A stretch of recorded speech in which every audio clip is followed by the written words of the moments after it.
Okay. Hi. Hello, everyone.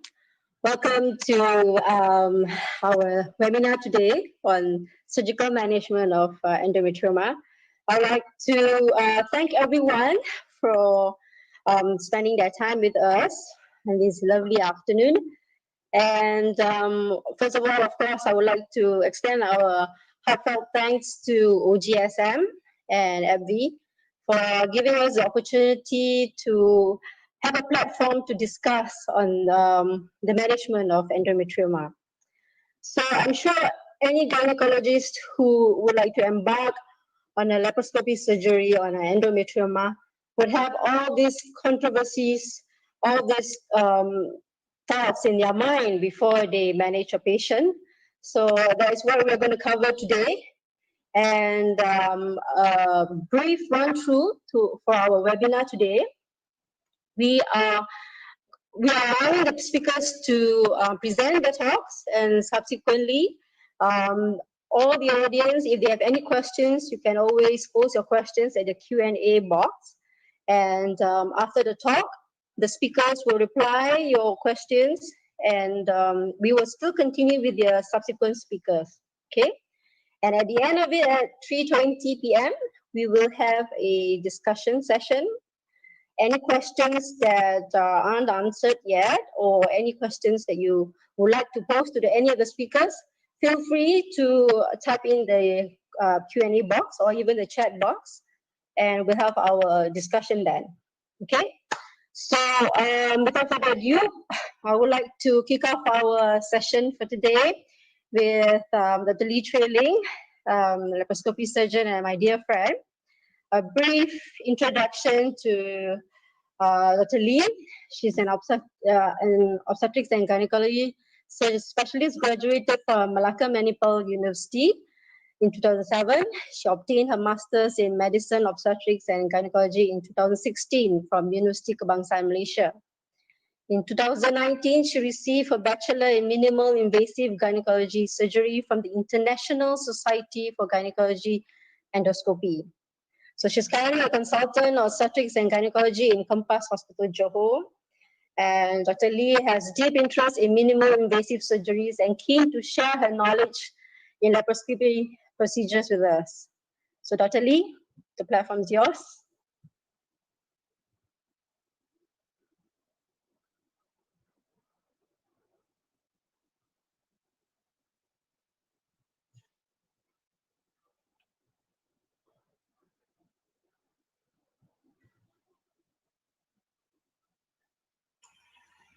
Good afternoon, everyone. Can you hear me, Lily? Yes, yes. We can hear you. Good afternoon, everyone. Thank you, OGSM and AB and Lily, for your kind introduction. I'm delighted for today's presentation. First, I'd like to express my thanks for Dr. Salva for mentoring. I'm just a newbie. I hope that the task given to endometrioma should surgery be offered. Endometriosis is a chronic gynecologic condition which affects 2 to 10% of women in reproductive stage. Ovarian endometrioma is the most common manifestation when patient who is presented with endometriosis. The presence of ovarian endometrioma is always associated with advanced stage of disease, which is stage 3 and stage 4 endometriosis, according to the American Society of Reproductive Medicine. It also predicts a loss of normal pelvic anatomy in these patients. Endometrioma is easily detected via ultrasound because it gives us a typical homogeneous brown grass appearance. It can present as a unilocular cyst, multilocular cyst, or a complex cyst. When we detect endometrioma via ultrasound, there's always a clinical dilemma that whether how or when to treat. Current studies and guidelines give us all types of treatment on endometriosis, whether it's estrogen suppression, progestin, surgery.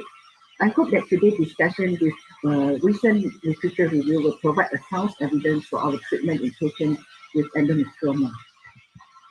Yes, Sorry, Trilling. There is a background noise coming from you. Is it possible to use a earphone? Is it better? No, there's still the background noise.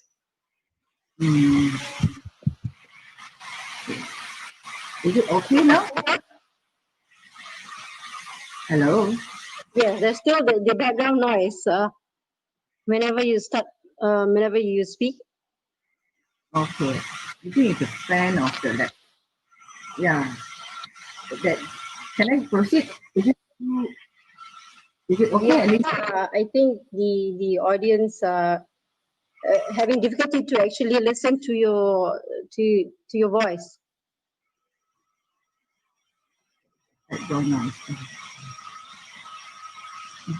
Okay. It's raining. That's why I noise. Is there an earphone or that you can use first? My earphone is not. Okay. Probably we will move on to Dr. Faisal first. Well, Trilling, maybe you can actually try to see how to minimize the noise. Okay. All right. Okay, I'm sorry guys for that interruption. Faisal, are you ready? Yes, I'm ready. Dr. Lee, can you please unshare the slide first? Okay. All right, guys. We'll move on to the next topic, which is on fertility preservation or fertility issues to consider before embarking on a surgery for endometrioma. I would like to introduce our speaker, Dr. Muhammad Faisal Ahmad, who is a clinical specialist and lecturer, obstetrician and gynecologist in HUKM. He obtained his fellowship in oncofertility from St. Mariana School of Medicine, Kawasaki, Japan, and subspecialized in reproductive endocrinology from Advanced Reproductive Center, UKM Medical Center.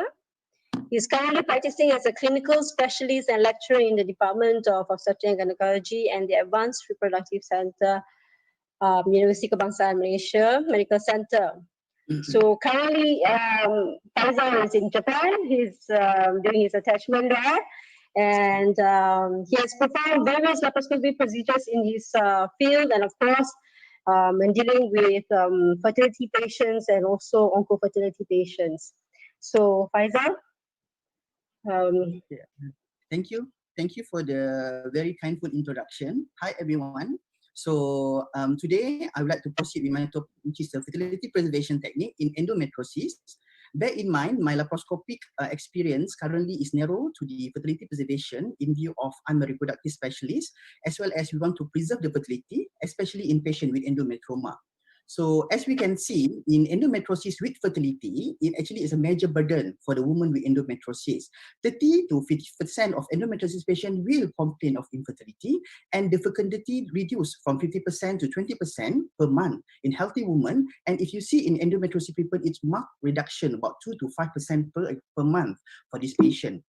Therefore, we would like to highlight what is the factor associated with reduced fertility in endometriosis in general. So the endometrial receptibility due to reduced HOXA10 expression, as well as the endometrioma, they actually reduce the oocyte quality and oocyte number.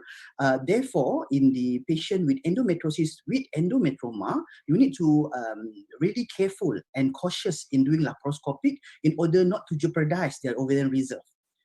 So when we talk about endometriosis, there's always a debate whether the mild to moderate in endometriosis, there is any effect on fertility. Yes, there is. There is a surgical treatment have been shown to have a very good impact, especially in patients with endometriosis for fertility outcome in stage 1 and stage 2. A large study by Canadian evaluated 341 patients of endometriosis, and they randomly assigned to the normal diagnostic laparoscopic to the laparoscopic with ablation and excision of endometriosis. They showed that very high significant pregnancy rate in treated with laparoscopic in patients with mild to moderate endometriosis. So therefore, these two randomized control trials have been merged into the conclusion of Cochrane review that said that there is a significant benefit for the patient with endometriosis with mild to moderate, minimal to mild disease to have a better chance for pregnancy if you subject the patient to go for laparoscopic surgery. So you can see here the cumulative probability of pregnancy more than 20 weeks is higher in patients with laparoscopic surgery, ablation and excision as compared to diagnostic laparoscopic in patients with minimal to mild disease. So some debate also have been going on in terms of the moderate to severe laparoscopic procedure to the patient with advanced stage of endometriosis. To date, actually, the study is more limited to the observational study only, and the observation study do suggest there is a benefit in fecundity after laparoscopic treatment for endometriosis, as the pregnancy rate is ranging from 30 to 60% after 1 to 3 years following the laparoscopic surgery. So, interestingly, the data regarding the impact of deep infiltration endometriosis in fertility actually still mixed or inconclusive. However, most of the guidelines as well as the recent observational study or trials showed that in patients with deep infiltrating endometriosis that involve with bowel resection have demonstrated higher pregnancy rate, and fertility is very much better after colorectal surgery or resection. So similarly, a prospective cohort study of 179 women with DIE as compared for immediate IVF noted there is significant improvement in implantation, pregnancy rate, after the laparoscopic. Therefore, for us now, as a take-home message, the mild to minimal to mild, as well as the advanced stage of endometriosis, there is a benefit of laparoscopic surgery for them.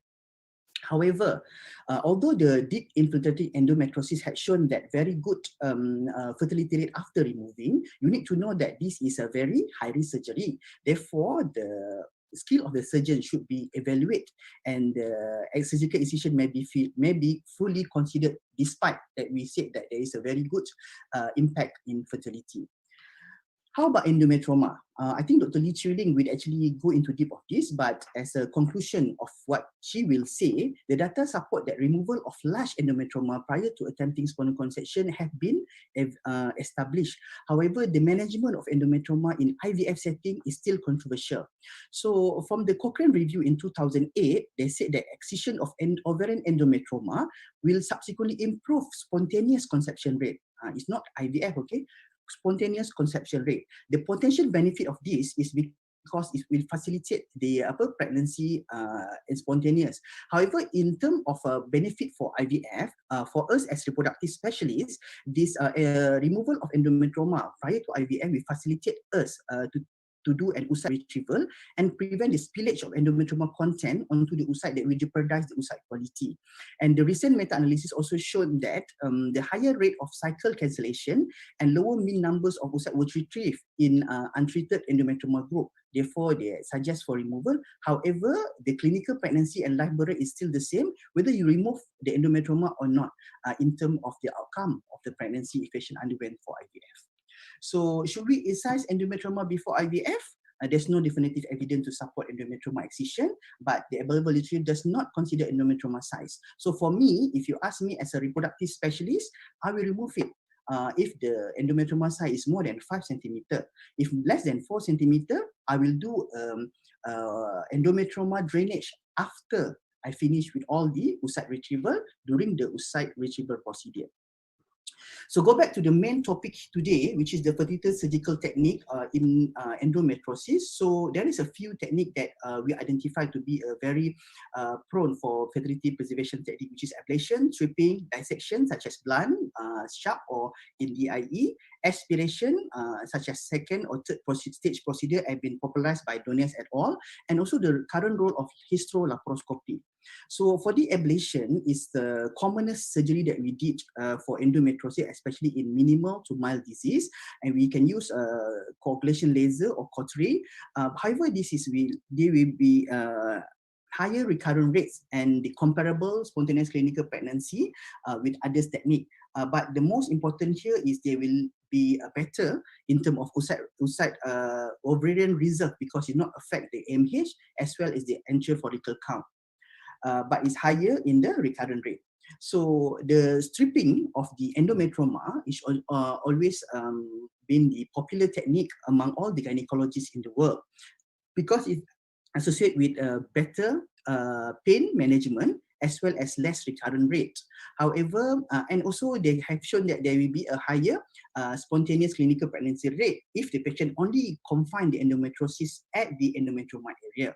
However, it's shown that it significantly affects the AMH as well as AF's antral follicle count.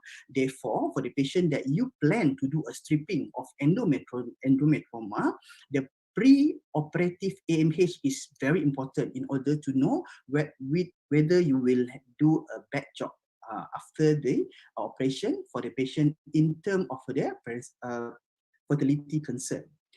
This is the most popular method that we use as reproductive specialists in University Kebangsaan Malaysia Medical Center and Advanced Reproductive Center UKM, whereby we adopt these aspiration for second and third procedure have been populated by the Donez, Professor Donez from Belgium. Professor Donez is a well-known person for fertility preservation. She's one of the onco-fertility consultant in Belgium. So what they know that before we embark this fertility preservation for cancer cases, majority of the fertility preservation is confined to the endometriosis patient. So the second and third stage procedure is mainly for the moderate to severe endometriosis, and the comparable rate is the recurrent rate is comparable with a stripping technique, and is also comparable spontaneous clinical pregnancy rate with all other techniques. The good thing about this stage is this procedure is a less effect for AMH. However, you need 2 or 3 times laparoscopic procedure. The second stage and third stage means that first you go in and you see the endometriosis, stage it, and then you see the endometrioma, you suck it and you aspirate it, and you take the biopsy of the endometrioma to confirm that this is endometriosis and you're not dealing with cancer. The second stage is you give a leukrine in order to shrunk and deactivate all the endometriosis area that you cannot ablate during the procedure itself. And the third stage is you go in again after 3 to 6 months following the injection of leukrine to see the outcome of the effect of the first and also the leukrine for the patient. Usually this kind of procedure is very much popular in UKM, but we didn't go for the third stage procedure. We go to second, and the third one we will actually go for IVF. So people have been said that no, the cystectomy will be actually there is comparable about the AFC or the AMH level as compared to ablation or compared to the aspiration. However, there's a numerous study had been postulated regarding the outcome of AMH and also the antral follicle count of this cystectomy versus 3-stage management of ovarian endometrioma, and most and majority of them have concluded via this level of serum has been published by George Ados, as well as the 3D measurement of AFC by Dimitros Tolesky et al., so that there is a better way of dealing with endometrioma, in which the third stage procedure have prone to have better AFC as AMH level post procedure. So about the dissection, which is blunt, sharp, or DIE excision, I know that our beloved consultant, which is Dr. Selva, have a very vast skill, and Dr. Sharifah also, in order to resect all these deep infiltrating endometriosis. And yes, if you can do a good job, there is a higher possible of spontaneous pregnancy following this procedure, okay, in the expert hand. Therefore, it's a very important for this kind of patient to be subject to the expert laparoscopic in order to reduce the risk of recurrent rate and aiming for the highest spontaneous clinical rate. And if the endometriosis is not confined to the endometrioma, is more on uterosacral or the colon area or rectosigmoid area. So there will be less effect to AMH. However, if it's more on the bilateral endometrioma, it still actually have the disadvantage of affecting the AMH and AFC, and it need an expert hand. So at this moment, what have been done currently for us in reproductive, although we will talk about ablation, we already talked about ablation, stripping, or aspiration, or even DIE, there is a role of hysterolaparoscopic in patient with endometriosis, as this you can actually do at any stage. It will give a lower recurrent rate for the laparoscopic technique. However, the hysteroscopy, they will add on to intervention at the tubal area. For example, if the tubal have macro tubal occlusion, if you do a dye test or you do a flush, you can actually improve that, as well as you can actually know whether this patient should be wait for spontaneous conception or the tubal is already blocked, and you should subject the patient straight away for IVF after the surgery. And you can actually add on the diagnosis of the intrauterine pathology such as polyp, intrauterine fibroid, septum, and so on. So this hysterolaparoscopy is very much important for us in reproductive, as we can evaluate, you see, the intrauterine cavity to ensure that when we do an embryo transfer, the canalization of the embryo catheter will be easier, and we can see where we will put the embryo later by marking at the intrauterine area the highest fluffiness, so that is higher implantation area. So the strategy for us now is to optimize fertility, when excision the endometrioma. The plane of the endometrioma and ovarian contact must be delineated to minimize the surgery and also to improve the viability of the ovarian tissue. The plane is often distorted. That's why you need to make sure that the bleeding is lesser. Some people will put dilute vasopressin injection prior to the stripping in order to reduce the bleeding, and you're able to demarcate the correct plane. And you need to be careful as you go near the hilum, because there's high bleeding tendency because the high feeding vessel there, and you can use electrosurgery as a hemostatic. Just to share with you, the meta-analysis of 3 random control trial has demonstrated that smaller decline in post-AMH level if you use suturing or hemostatic sealant rather than bipolar surgery. Because some people think that by surgery and hemostatic resealant, you can reduce the risk of burning at the area of bleeding. However, it's actually have a very small negative impact of AMH level as compared to the normal cauterization using bipolar. So in the largest of 2 randomized trial also, 100 patients have randomized to have hemostatic with bipolar surgery versus hemostatic sealant, and you prove that there's after 3 months, you can see there is a reduction of the AMH level in hemostatic sealant. Maybe the property of hemostatic sealant have make the apoptosis process of the oocyte, therefore there will be significant reduction in AMH. Who know? That is what's the postulation. So that's why currently you need to know that you better use the bipolar electrosurgery, and this sealants is more on this alternative. The use of suturing technique also to be should be an alternative for electrosurgery. In addition to that, the most important strategy is to add on the adhesion barrier, because you know that when you do a good job for the endometriosis surgery, it only will be lasted for that particular moment. You want to know that there is a higher risk of the adhesion, and also they will actually increase the distortion of the anatomy. So therefore, you need to put some sort of like adhesion barrier in order to sustain the anatomical correction that you have made after you do an adenolysis and things like that, and we actually improve the outcome of fertility by improve the anatomy, so that we as a reproductive specialist at the other end will have a very easier procedure later in order to do this ovarian retrieval and so on. And also the axial hemostasis is also very important in order to reduce adhesion. Surgeon experience is also a good strategy. You need to go and train yourself in order to improve the skill, as well as to have a knowledge regarding this endometrioma in infertility, as well as this will help in improve the fertility outcome among endometriosis patients. Experienced surgeon remove less ovarian tissue along the cyst wall at the time of ovarian cystectomy, and retrospective data have suggested that the surgeon experience may affect the life birth after endometrioma excision. The retrospective surgery at the teaching hospital of Taiwan have demonstrated a higher birth rate with IVF after undergone excision endometrioma by attending physician as compared to resident and also fellow. Therefore, for me, as I grow along, I think that, yeah, at the other end of the surgery, you need to know how much you have done in order to support the to prevent the excision of the normal tissue when you do endometrioma surgery. Okay, so last but not least, people always ask after the endometriosis or endometrioma when to proceed with IVF. Should we wait for them to have a spontaneous pregnancy or not?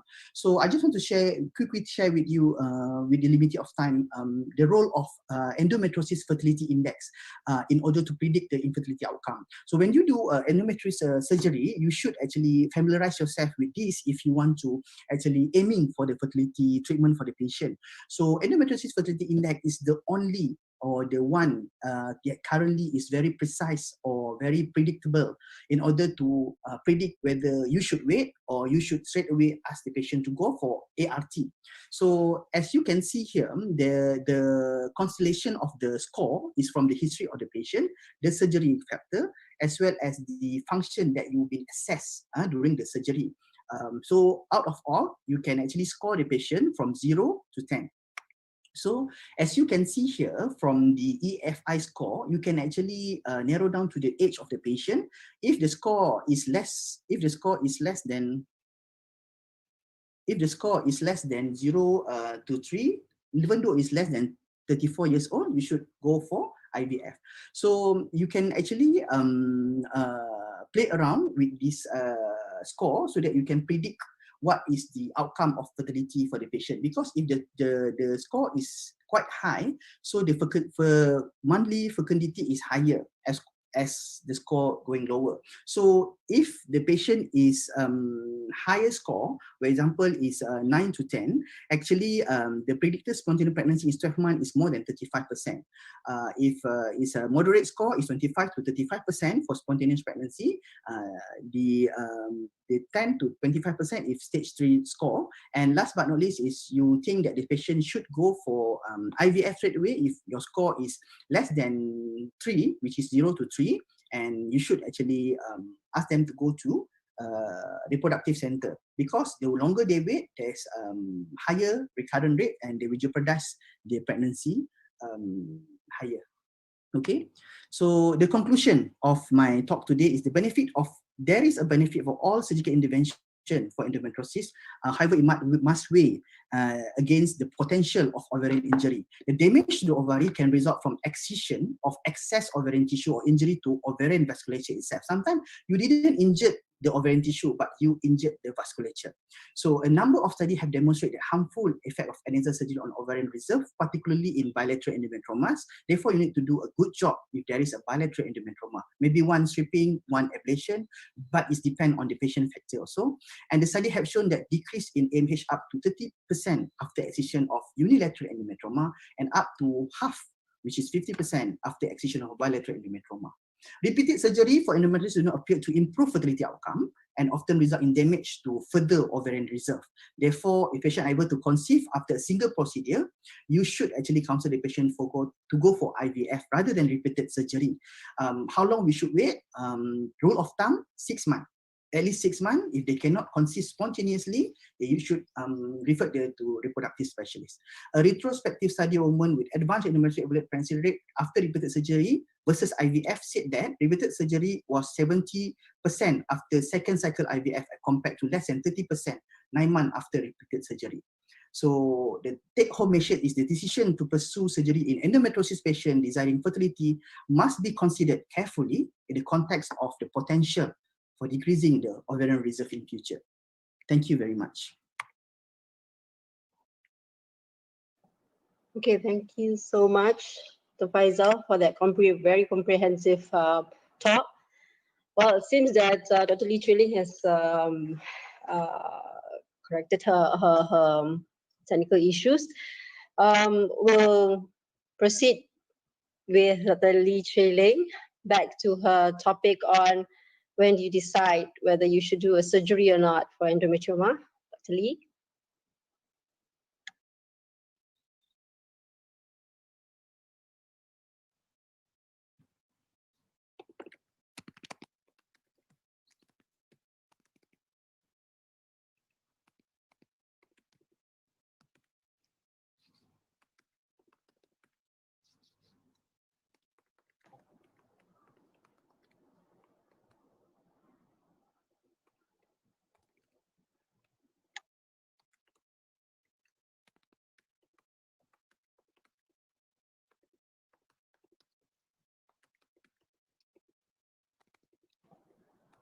Okay, Dr. Lee, I think you need to unmute yourself.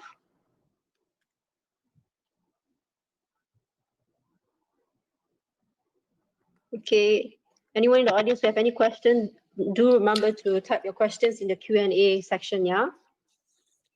Okay, Lindy, can you hear me now? Yes, Is, yes. is there any background noise?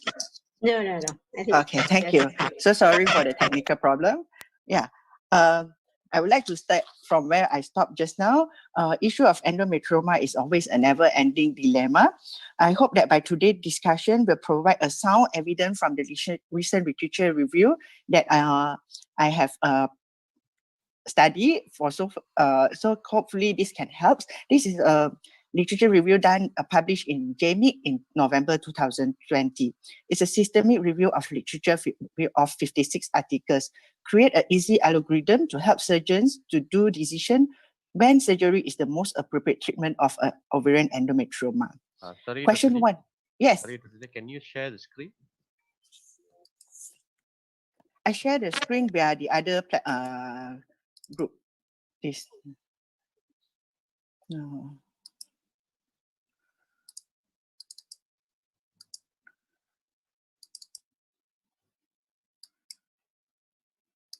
Share screen.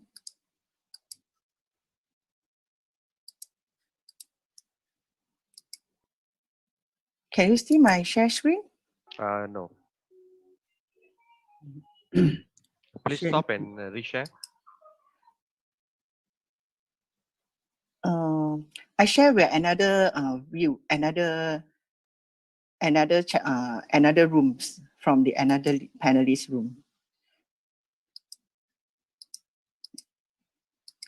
Is it applicable? If not, then yeah. Just reshare again. Share screen.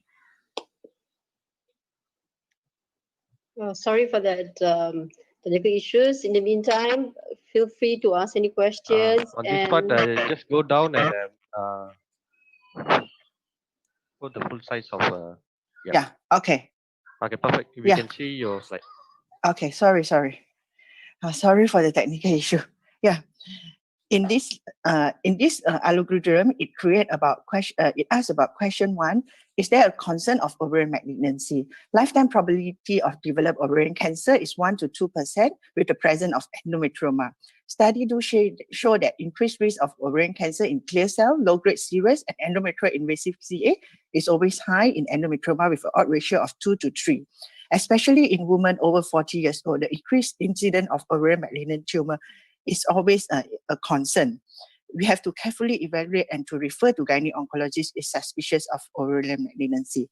There is a IOTA rules to apply where we can use B rules and M rules. With M rules is a irregular solid tumor, presence of ascites, at least 4 papillary structure, any irregular multilocular solid area of very strong Doppler color.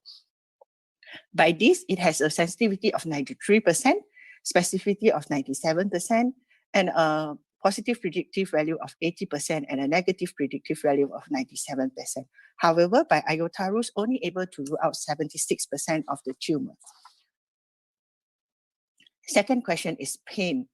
Pain is the most common reason for consultation. Pelvic pain in ovarian endometrioma is always associated suspected with coexisting peritoneal lesion. Smaller cysts like less than 3 cm does not impact pain, and aggressive stripping may cause impact on the ovarian fossa.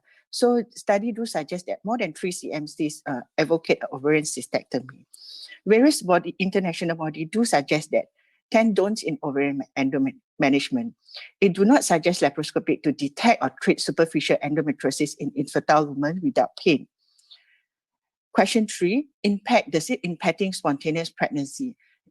Various international bodies do suggest that only do surgery when the size endometrioma greater than 4 cm is felt to improve fertility and compared to drainage and coagulation. Endometriosis treatment in Italian club do suggest that do not remove ovarian cyst less than 4 cm with the sole objective of in conceptions prior to IVF.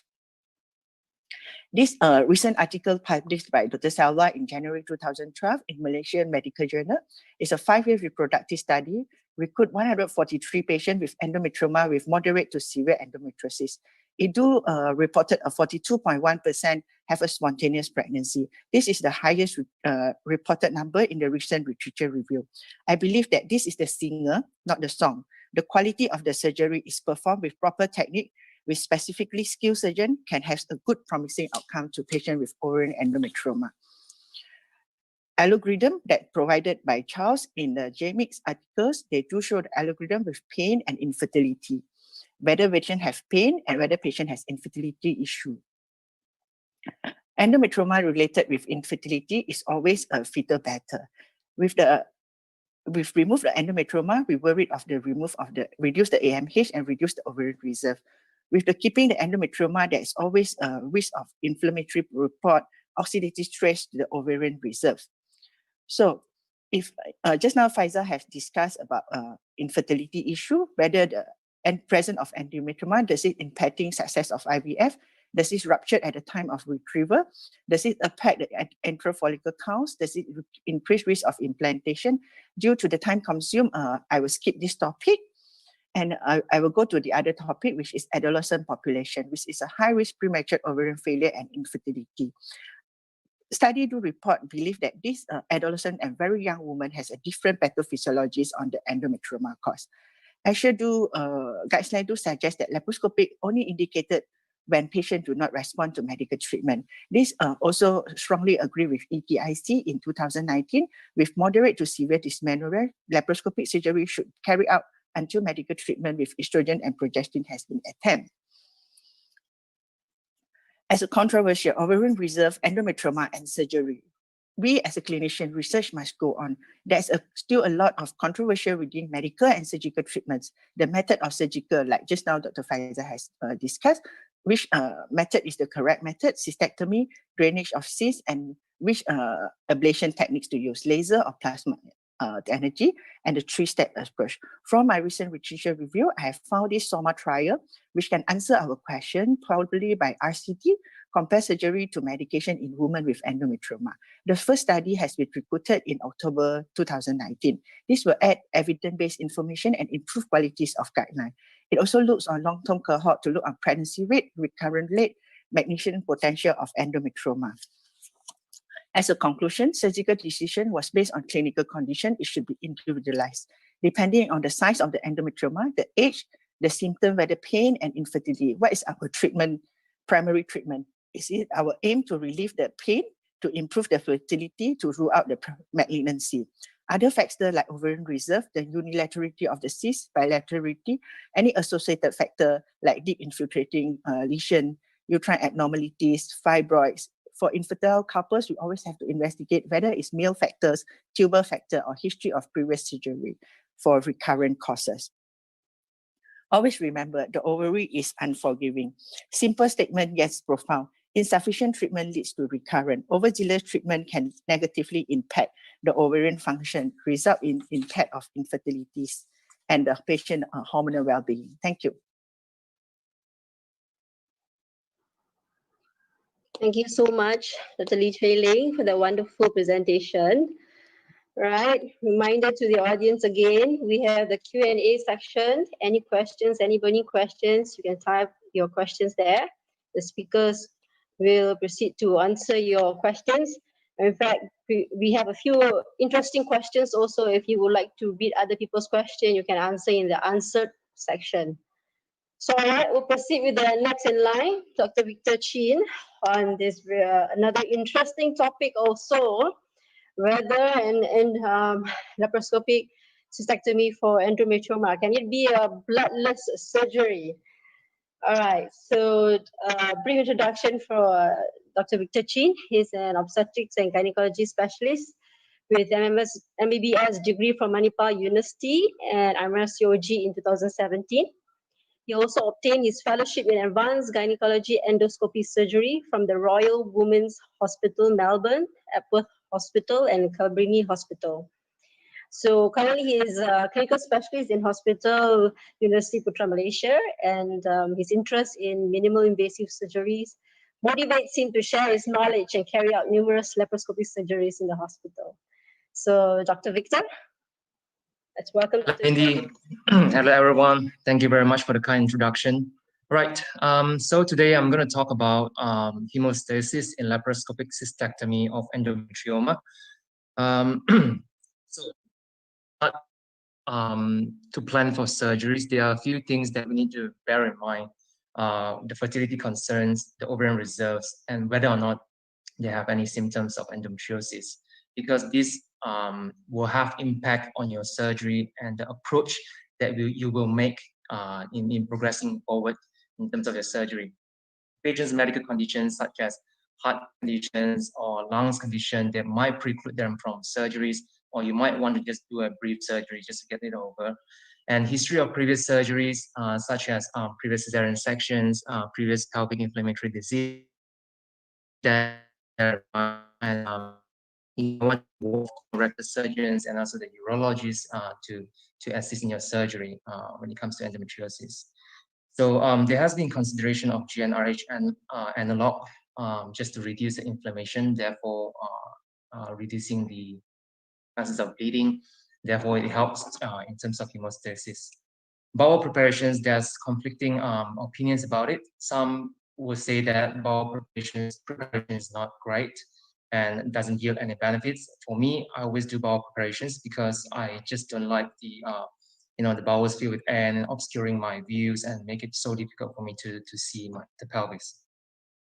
So prior to surgery, during my pre-operative rounds, I will usually do a mind mapping about where my primary ports or my secondary ports, where I'm going to put my entry. And for some ladies, if they prefer aesthetically better view on the abdomen, you can probably do a 30-degree scope, use a 30-degree scope to navigate the view. So next part is preparation of your surgical instruments.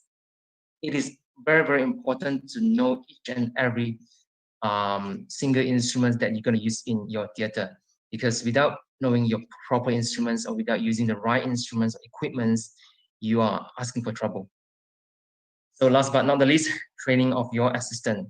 The surgery can only be as good as your assistant allows. If your assistant can't hold the cameras, they have no depth perceptions, and you're going to struggle in the surgery, you run out of patients, and eventually the surgery is going to be messy.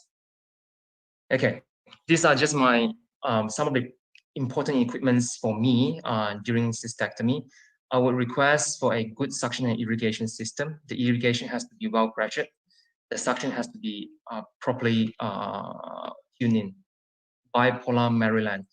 For this, Maryland has a sharp tip, and it allows me to get into the smallest pinpoint bleeding vessels and buzz it. And usually I tune the bipolar energy source to the lowest possible, 10 or 20. And as long as I see the tissue color turn into white, I stop. Monopolar spade and hook. Of all energy source, monopolar spade has the largest thermal spread.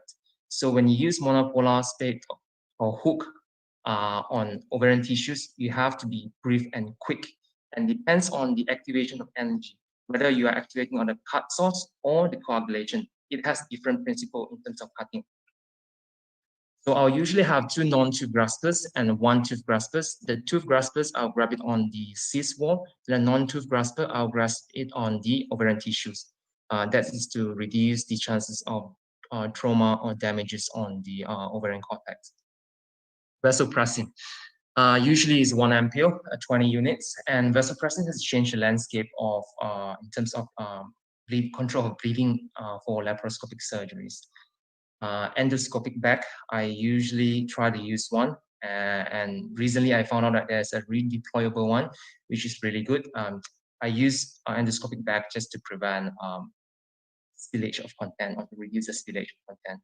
And anti-adhesive agents or hemostatic agents, I'll have them in my hand before I start the surgery. Okay, operatively, positioning of patient, I'll usually put them in lithotomy position, especially in endometriosis, because you will never know what you will find in there.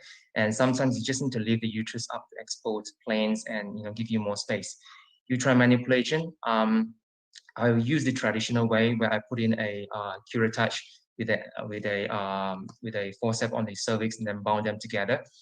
Anti-slippery mat is to put it on patients who are on the bigger side, just to prevent them from slipping down from during the surgery. And primary ports and secondary ports placement, you got to have all this in your mind before the surgery. Electrosurgery settings, that's something that you must bear in mind.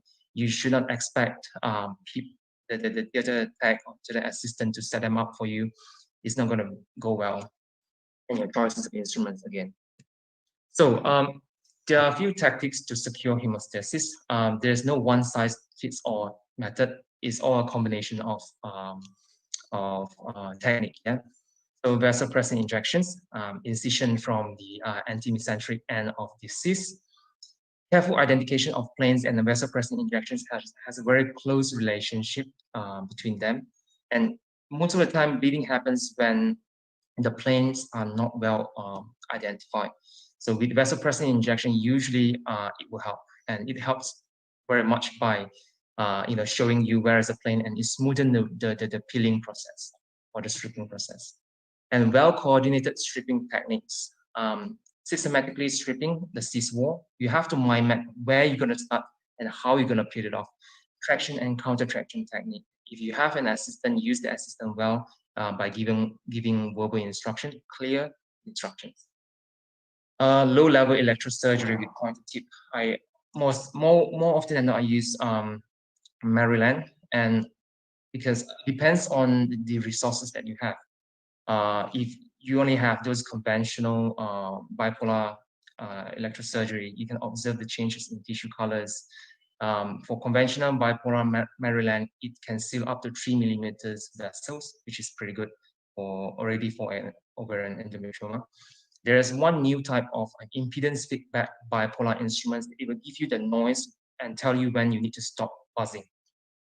Glossio, like just now Dr. Faiza did mention, is a good technique to stop bleeding, but there has been case reports that it causes small bowel injuries because of the intense inflammation and coagulation that and it caused during the hemostasis process.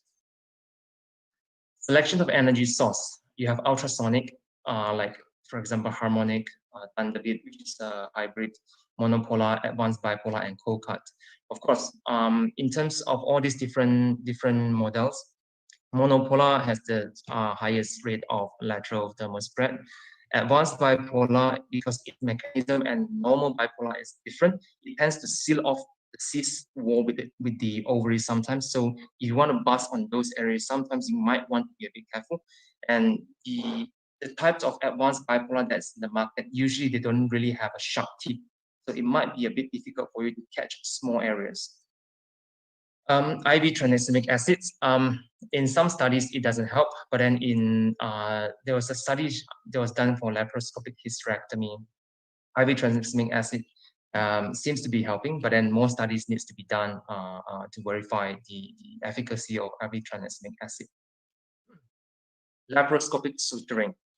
Laparoscopic suturing, it really depends on how comfortable you are to do it, and your port insertion, your angle insertion is incredibly important. And usually laparoscopic suturing, you do it at the end of the cystectomy. So you have to be quick, otherwise the bleeding will just keep pouring out, and then you might just find it difficult to cope with it. Hemostatic agents, I usually put it in at the end of the surgery just to prevent them from those capillary bleedings. And then to constantly maintain a good surgical view, This is really, really important because whatever you see on your camera, it depends on the light reflection from the pelvis. Say if you have a lot of blood, a lot of those chocolate material scattered around your pelvis, whatever that you see on your screen is not going to be clear, and it's going to be very hard for you to identify a clear plane. So constant irrigation and suction would really help in this surgery. So a little bit about vasopressin injection. It is helpful in prevention of bleeding and identification of plane. Usually we use it for hydrodissection. It is a vasoconstrictor. The half-life is about 35 to 45 minutes. And usually is 1 ampule, 20 units to dilute in 100 mils of normal saline or ringer lactate. There are 3 sites of injections. One is the intracapsular injections. Second one, you can inject at the insertion of the IP ligament. Then the third one is the injection at the insertion of ovarian ligament. The downside of this is it might cause bradycardia or cardiac arrhythmia. So patients with a cardiac problem, this probably wouldn't be a great option. But then otherwise, in young and fit patient, randomized trial show that vasopressin decrease operation time and a need for electrocoagulation in hemostasis. Therefore, it helps with preservation of the ovarian stroma. And in this case, as we can see, vasopressin, I'm just giving you like a rough idea how and where we can put it in. The vasopressin injection, you can put it at here, which is the area of the ovarian ligament and the IP ligament insertion. And this is the hilum. And when I mentioned about anti-mesenteric incision, meaning that it's opposite to the hilum, where it's supposed or theoretically has the lowest blood flow over the area.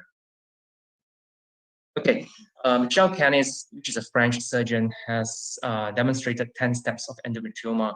Look, for endometrioma surgery, laparoscopic surgery, you have to plan.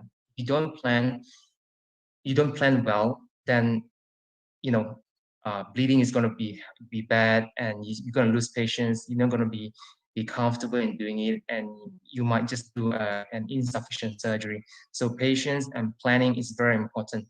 So for him, Michel Canis has suggested 10 steps: adhesiolysis, mobilization of the ovary to rupture the cyst and expose the entry site, identification of cleavage plane, endometrioma dissection, hemostasis to secure it, and then reconstruction of the ovary, explore the ovarian fossa, and washing and extraction of the cyst.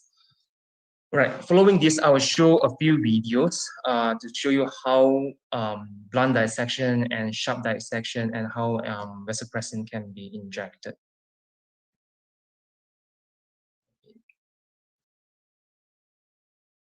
So this one, first we start with diagnosis and exploration. We need to stage the endometriosis based on the American guidelines. Yeah. So in this case, there's this small endometrioma here, probably about 4 to 5 centimeters, as adhesions, and this is the ovarian ligament, which is not elongated, which means the endometriosis stage is probably not that great. There's endometriotic lesions at the front, just up above the bladder, and he ruptured the endometrioma.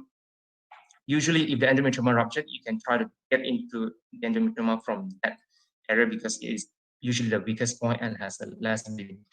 In this case, he is using sharp scissors to dissect. And as you can see after this, this is a good, strong water jet to clean up the pelvis. Okay. Yep. And right after this, he uses a sharp scissors to dissect the plane. The plane, this is probably the cyst wall here. But sharp dissection requires some years of experience and skills to really clearly identify the plane. So once he managed to identify the cyst wall, the peeling process starts. In this case, he's using a sharp instrument on the ovarian cortex, which is something that I don't usually do, but then obviously he's confident and comfortable enough in doing it. And the way we look at it, the way they peel it is that the forceps will move closer and closer to the area of pulling. And as we can see, each time when they when he cuts, he will gently swipe the cyst wall away from the cortex. This is another important step that helps in clearing up the plane gently. Yeah, another way of doing it is using a bipolar electrosurgery to buzz on the interface of the plane between the cyst wall and the ovarian cortex. But the downside of this technique is that you might not know how much of ovarian tissue you are damaging. So you got to be pretty good or pretty experienced in doing it. I personally am not comfortable in doing this because, especially for infertility patients, is the AMH level is surely going to be damaged badly or reduced. So again, the same movements while buzzing, he's pushing away the ovarian cortex. And another important action for this surgery is that the traction, the traction that he has on the cortex is very important. Give a good traction along with the buzzing or cauterization, it will help in separating the plane. So this way you really have tiny amount of bleeding, but then like I said before, the injury to the ovarian cortex is probably higher than just normal peeling. So to gauge or to balance between active peeling and using energy source is something quite difficult at times even for the most experienced surgeon. So that's how we identify the plan. Yep.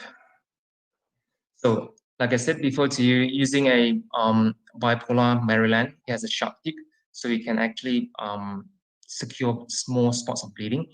As to the path to secure bleeding, usually I secure from the top to the end, so that you have to do it systematically.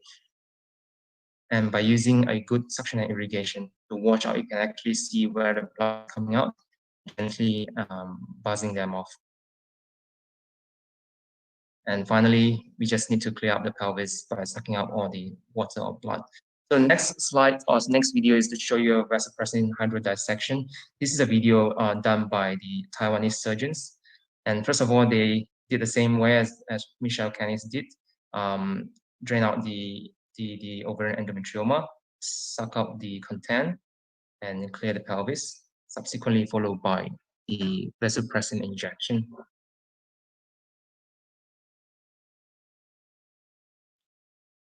Maintaining the clear view is very important. So just need to be patient and suck out all the contents, give a good wash, make sure that the lights are sufficient.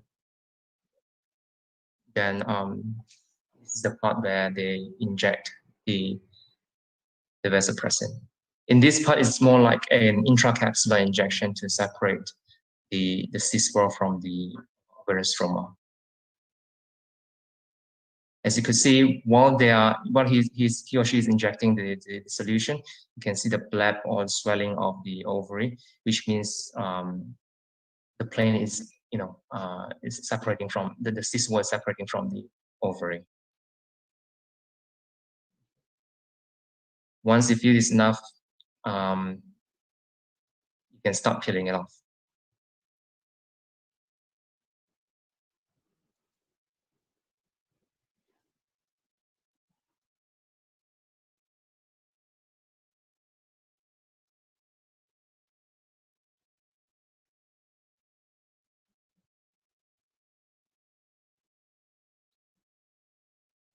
In this case, I think they did a blunt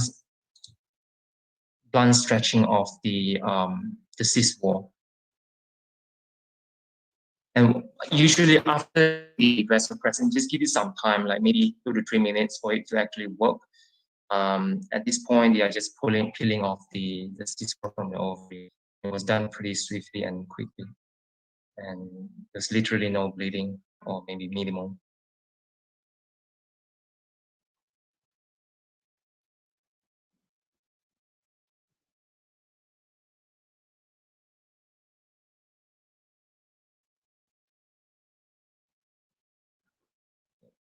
This action is probably not encouraged the way they were pulling. But then, they are experienced surgeon, and maybe they thought it is a good way in doing it. But try to get as close to the plane, the interface as possible.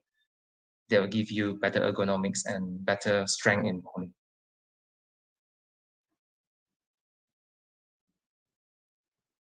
All right, that's about it. Yep, I just wanted to share a case that we did in UPM. This is a 34-year-old lady, Nale Paris. She has been under the infertility clinic for primary infertility for 4 years. And she has been having regular menses, according to her. There was no dysmenorrhea, no dyspareunia, no dyschezia. Incidentally, on the ultrasound, we found a 12 by 12 centimeter ovarian cyst with ground glass appearance. There was no solid areas, no increase in vascularity. It was multi-septated, and there was no ascites. The MRI was done in private hospital. It was suggestive of endometrioma. CA1 to 5 was 68. Other tumor markers was unremarkable. On further counseling and discussion with the couple, she was then scheduled for a laparoscopic ovarian cystectomy with bite studies. So this is another video that I'm going to share to you. Okay, this is the entry technique, a direct visual entry technique. We enter the abdomen, and this is the endometrioma. So first of all, we dissect the plane. We try to release the ovary with some amount of dissection, and then we made the incision from the anti-mesenteric end. We only made a small incision, as small as just enough to put in a sucker of the content. And then right after that, we inject what's that called? The vasopressin. We were not quite successful like the video before in terms of inflating the whole ovary with vasopressin, but we did manage to get some inside. In some cases, there might be certain point where you inject it and then the vasopressin just leak out from the cortex. It's fine. You can try and pick another spot and put some more in. Especially in big endometriomas, it can be quite difficult. See, while you're injecting it, you can see the blood coming up, meaning that vasopressin has gone into the plane between the ovarian cortex and the cyst wall. I intentionally slow down the video just to show you guys, because there's only a small noticeable black that you can see. Yep. As you can see, yep, it is swelling up the ovarian cortex. And give it some time after the vasopressin has gone in. You don't have to rush, because endometriosis surgery, you need to be patient and you need to take it step by step. And in this surgery, we use a blunt stretching technique. As you can see on the right side of the forceps, we stretch it. We stretch the ovarian tissue, and you can actually see very clearly that's the cyst wall in there. Because the cyst wall, endometrioma cyst wall, usually they are very sturdy. They are not easily stretchable, but then the cortex is easily separable. So you can, by doing this way, you can actually see the cyst wall easier than sharp dissection. And while we are peeling it off, as to follow the principle, atraumatic graspers on the ovarian tissues and the sharper forceps on the cyst wall to aid the traction and countertraction. So in this case, we have an assistant. So make good use of the assistant by giving the person a clear instructions. Then bit by bit, stripping in a way that's systematic from top to down. And you could see if you do it that way, you get the right plane, the bleeding is not going to be much. I mean, of course, they'll have some bleeding. 100 mils to 300 mils is fine, I think. Especially when patients are fit and young and healthy. And it's very important to maintain the clarity of your screen. And in this part, the screen is probably not that great. Yeah, this is something that we will have to improve on the next time. And this part, there's no vasopressin effect on it. Therefore, you could see a little bit more bleeding compared to the previous area. Still, we use stretching.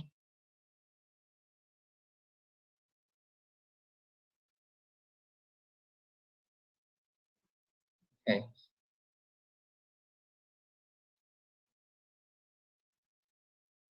So when it is, too bloody and you can't really see clearly, you can stop for a while, take a deep breath, wash the area again.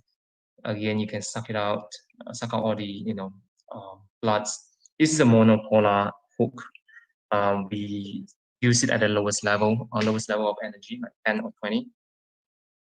And then we drain the second daughter cyst, the small one. And again, we use our stretching technique after sucking out and clearing the content. So we tend to clear out or suck out all the materials before we proceed to surgery, because like I said before, if it's too dirty, too unsightly, you're not going to see the plane well. In this case, the plane is just around here. See, we will usually wash the area, make sure that it is clean, to irrigate and then suction, and then see, yep, and you can see it very clearly. That's the plane there, and you can start cutting off. In our case, our suction wasn't as great. The irrigation system is not really great because of the tubing issues, and we have since changed it. So we have now a much better system in place. So one thing good about endoscopic surgery is that your camera can really reach close in the pelvis and it is magnified. And in this case, you can see the cyst wall and the ovarian stroma, and you can just clearly and accurately grab it, and then just peel it off. It's very fulfilling, isn't it? It's feeling, I just like this. Yep, and after the surgery, we have to clean up, and sometimes you might get a little bit of bleeding, but give it some time. At this juncture, probably about half an hour before, I'll give IV tranexamic acid, and before reconstructing the ovary, we'll put in a surgery cell. In this case, we put in 2 surgery cells, and then we'll suture the ovary up, and then take out the cyst, and there we go, we're done.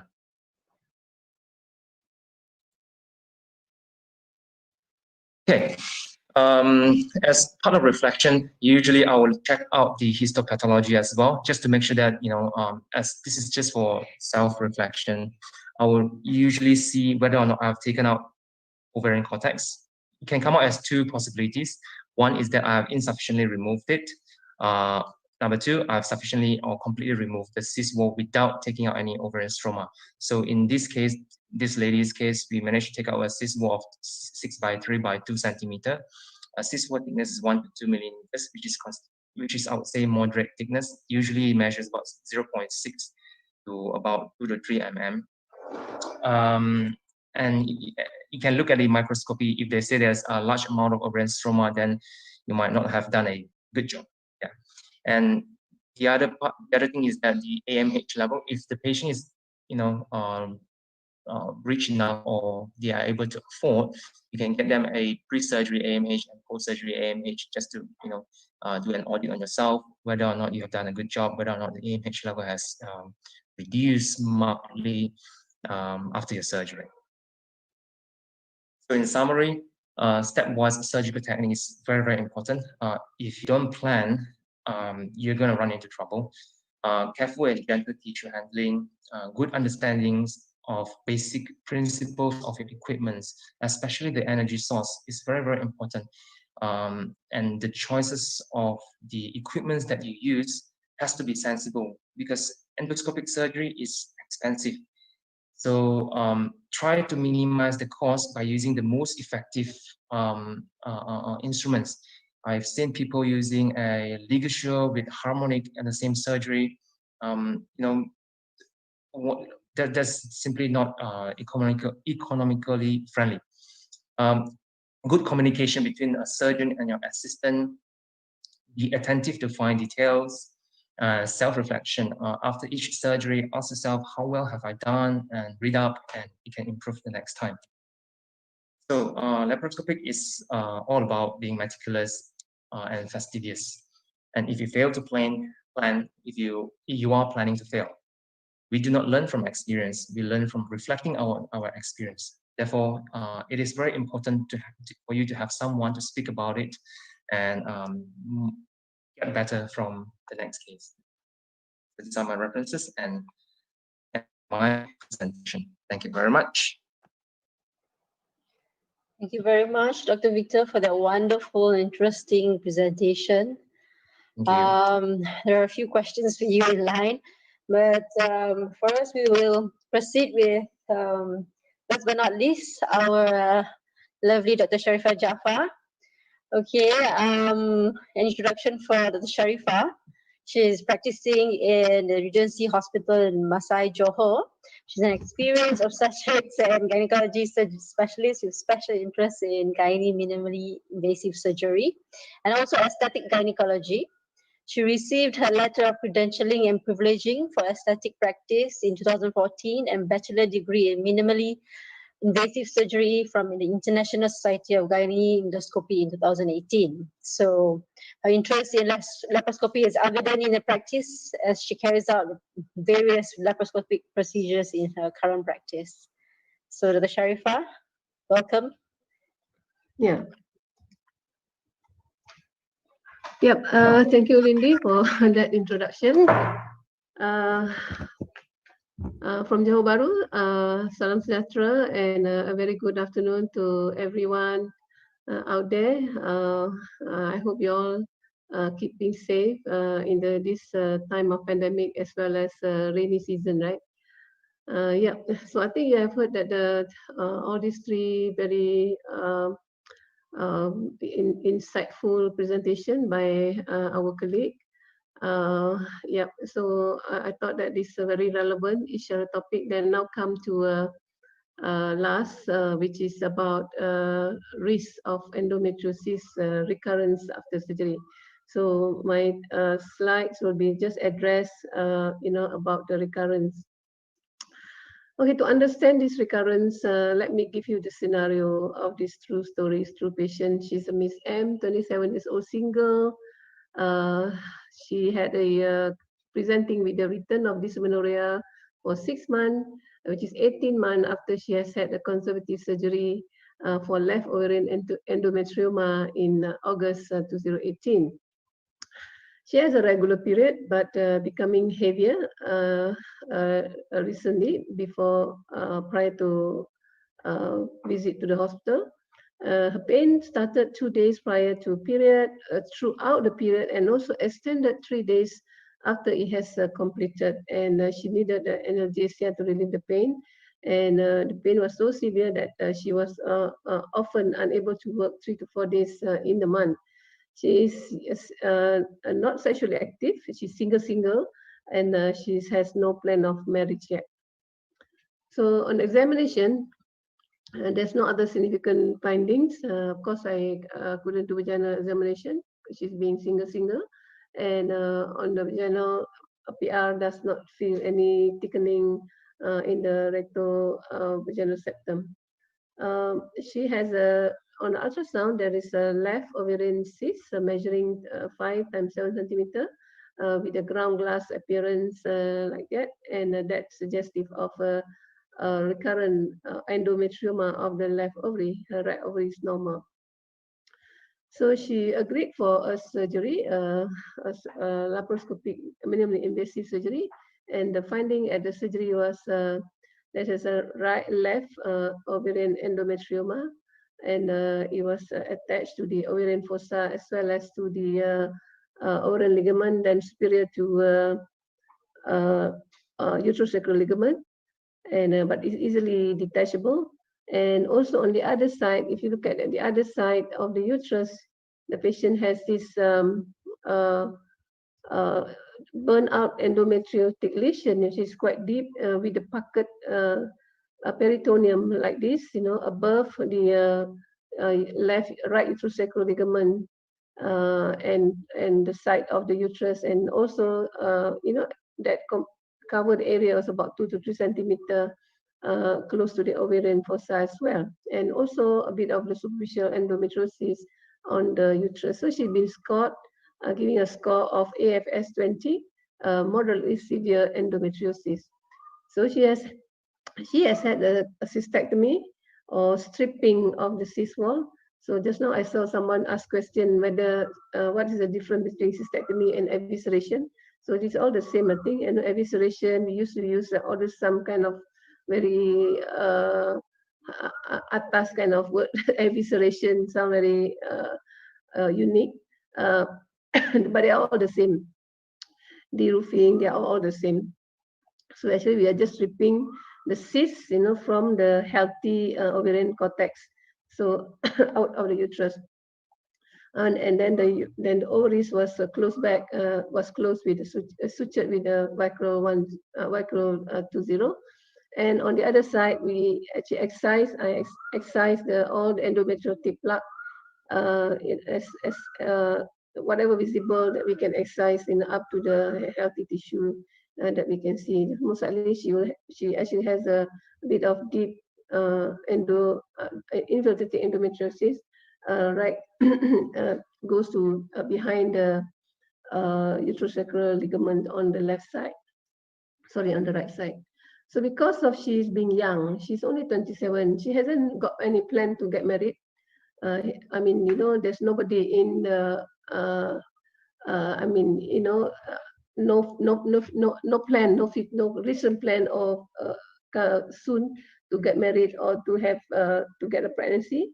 So since this is the second episode and a very short period of time, of less than 2 years, so we decided to give her a 6-month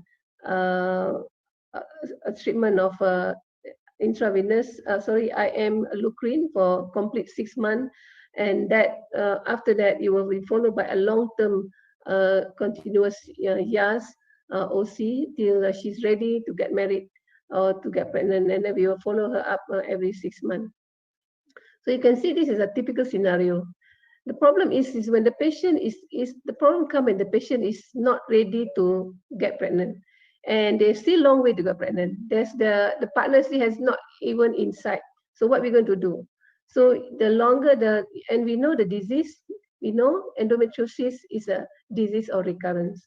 The moment you have endometriosis, if they come young, then you be sure that you're going to see this patient coming again. Perhaps you may have to manage the whole of her reproductive years.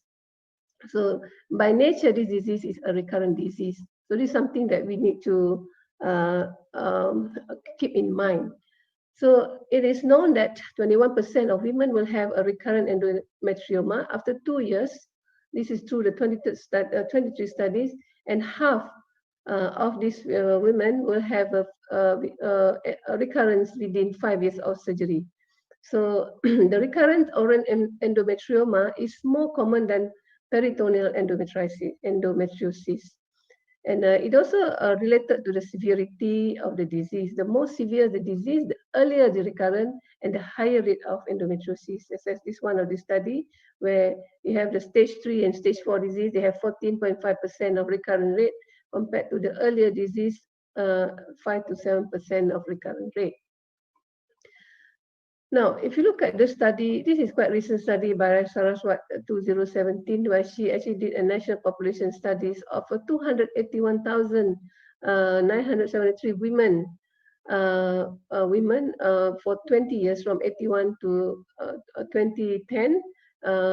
And what she found out is that over 60% of these women who diagnosed with endometriosis have increased risk of multiple surgeries, and a higher risk of a higher chance of developing ovarian cancer in comparison with the women in the general population and women with who has had the laparoscopic sterilization.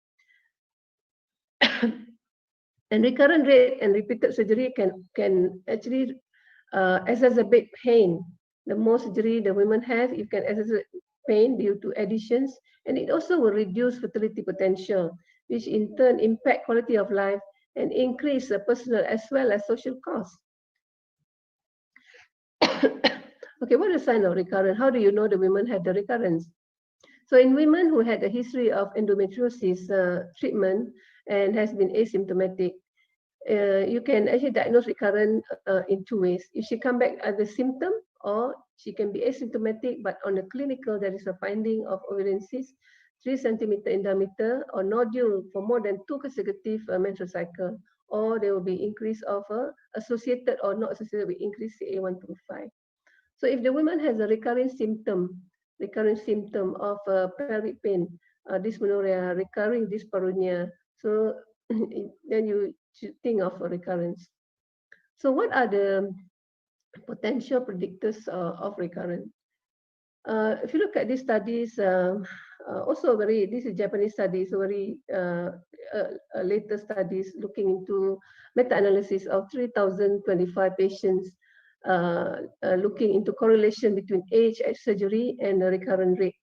So the cut-off rate is to put that below 2 group, less than 35 years and more than 35 years. If you look at this forest plot, you see on the left side here, this is all the studies that are being put together, and on the right side is a women after beyond 35. This is the women below 35. If you look at this relative risk, they all fall on this left side category that make the age of less than 35 is associated with a higher risk of recurrent and repeated surgery.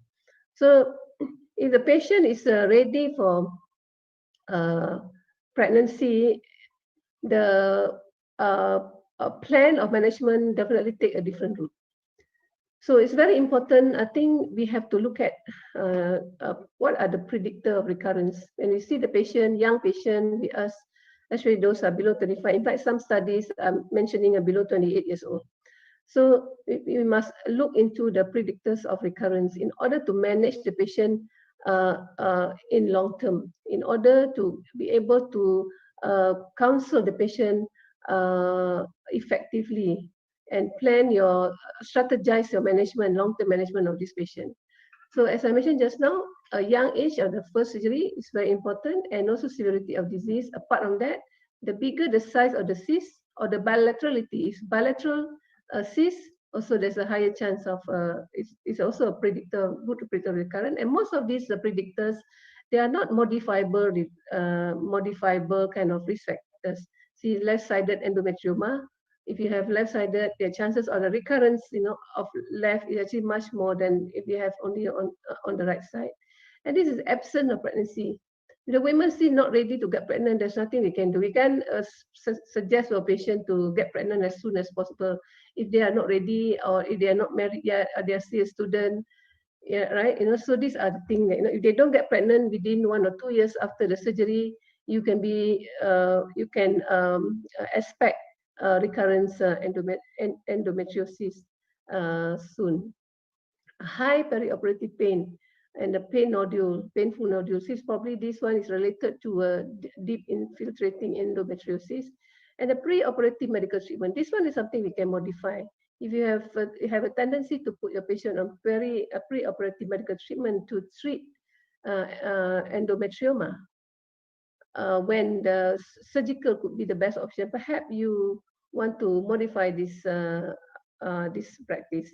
Another thing is that completeness of the first surgery. This is also something that we can modifiable, but the rest, I think this is not something unmodifiable. But it's very important factors that you can count when you counsel the patient after surgery, and to prepare the patient that there is a risk of recurrence in the future, and then what to do so that the patient can plan their life. Because if you have this young patient with you, there will be a rest assured that perhaps this also will tell you that which patient will stuck with you, that you're going to stuck with this patient for many, many years. Not only you have to manage the pain, but you also have to manage her pregnancy, her fertility outcome as well. So this is just a study, many non-randomized studies here, actually making association significantly, risk factor that is significantly associated with the risk of recurrence that you can read in the literatures. What's the cause of recurrence? So one of the most potential cause, potent cause, is a residual lesion, incomplete first surgery.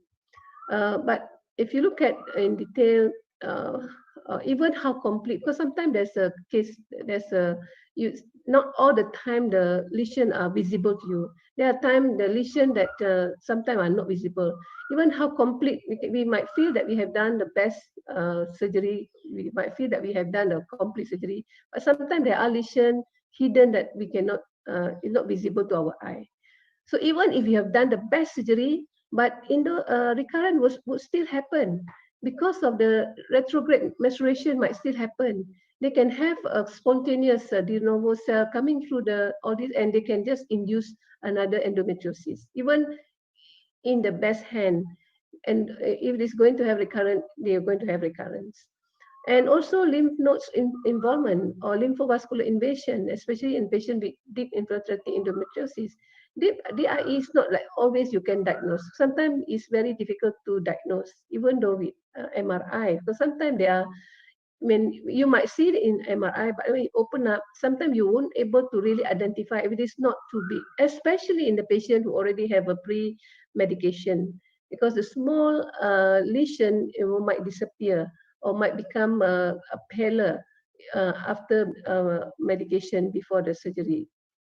And also, these also immunological factors involve overexpression of the CD158A in the natural killer cell that causing a constant or chronic inflammatory condition in the pelvis that inducing the endometriotic cells.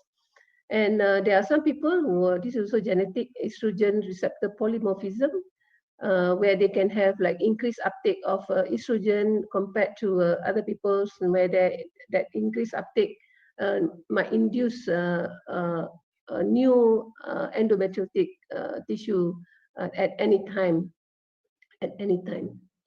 Okay, now what is the strategy for secondary prevention? Everybody of the patient, if possible, I'm sure that every one of you, we want to do one and the best operation for our patient. But sometimes when it comes to endometriosis, they are not possible. As Victor has mentioned, I think we really have to, when coming to the cases of endometriosis, we need to really have a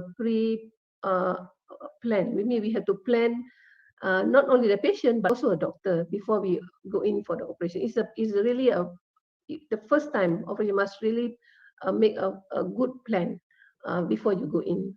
So it's very important. I think if the patient is indicated for surgery, try to avoid preoperative medical therapy, because you want to see whatever possible visible endometrial lesion. If you can see within your reach that it's within that something that you can remove, you want to remove, because if not, if you put in this first, you might miss out. And then the color of the endometriosis sometimes also can change after preoperative medical therapy already given. Some studies mention that you have to stop at least, it shouldn't be more than less than 3 months.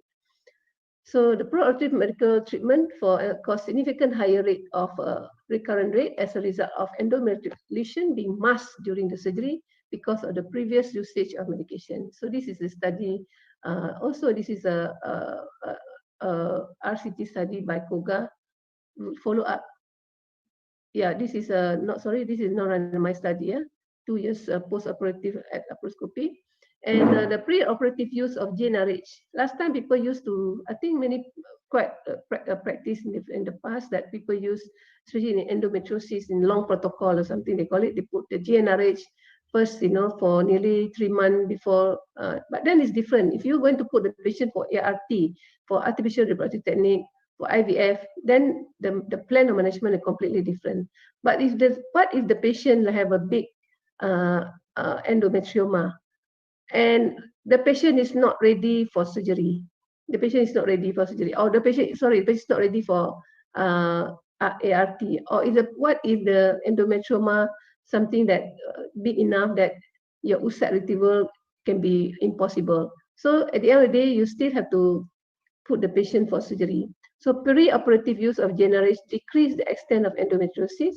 So sometimes people feel that like a fibroid, so we like to big fibroid to be able to remove it laparoscopically. Some people use GnRH to smaller the fibroid first. The same thing, it goes with the endometriosis. Some people feel that by making it smaller, so easy to manage, maybe more accessible. But the thing is that we also have to look at, because sometimes it becomes more difficult. difficult, because if you do that, the capsule of the endometrioma sometimes can go much adherent to the ovarian cortex.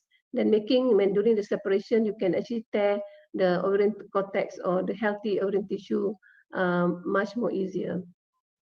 So the size of the, anyway, the preoperative use of GnRH decreased the extent of endometriosis and the size of endometrioma, but has no effect on the pregnancy rate and did not make the surgery easier.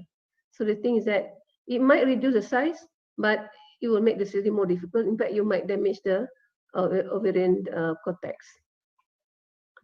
Okay, now, again, as I mentioned to you, you see, you must plan before you go in. So you want to think, if you have a patient, you want to think whether you see the patient, they might be ready for surgery, they might, for ART, they might not be ready. But again, you still have to think about what are the, how do you reduce recurrence? What kind of surgery that would help the patient best? And you also have to look at, put a factor of your surgical skill and your team, whether you have the right team, whether you have the right equipment and so on. So now, issue is whether laparoscopy versus laparotomy for endometriosis. So which route of surgery is better for the patient with regards to secondary prevention.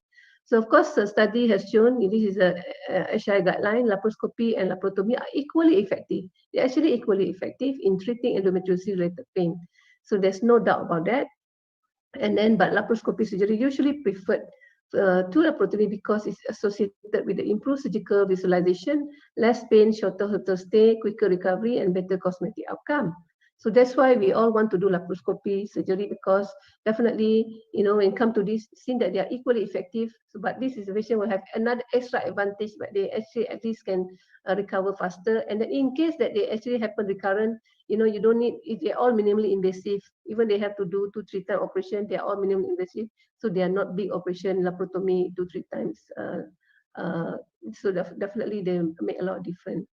So if you look at whether laparotomy or laparoscopy or versus laparotomy, which one that cause, with regards to secondary prevention, with regards to recurrence, which methods are better? But actually, there's no study up to now, randomized controlled trial studies or latest studies, whether order randomized or non-randomized, show comparing laparoscopy versus laparotomy with regards to recurrence rate. So, but then there are studies, old studies, more than 10 years, non-randomized studies show laparoscopy is associated with a higher rate of recurrence and a shorter disease interval compared to open surgery. But this is an old surgery, 10 years earlier.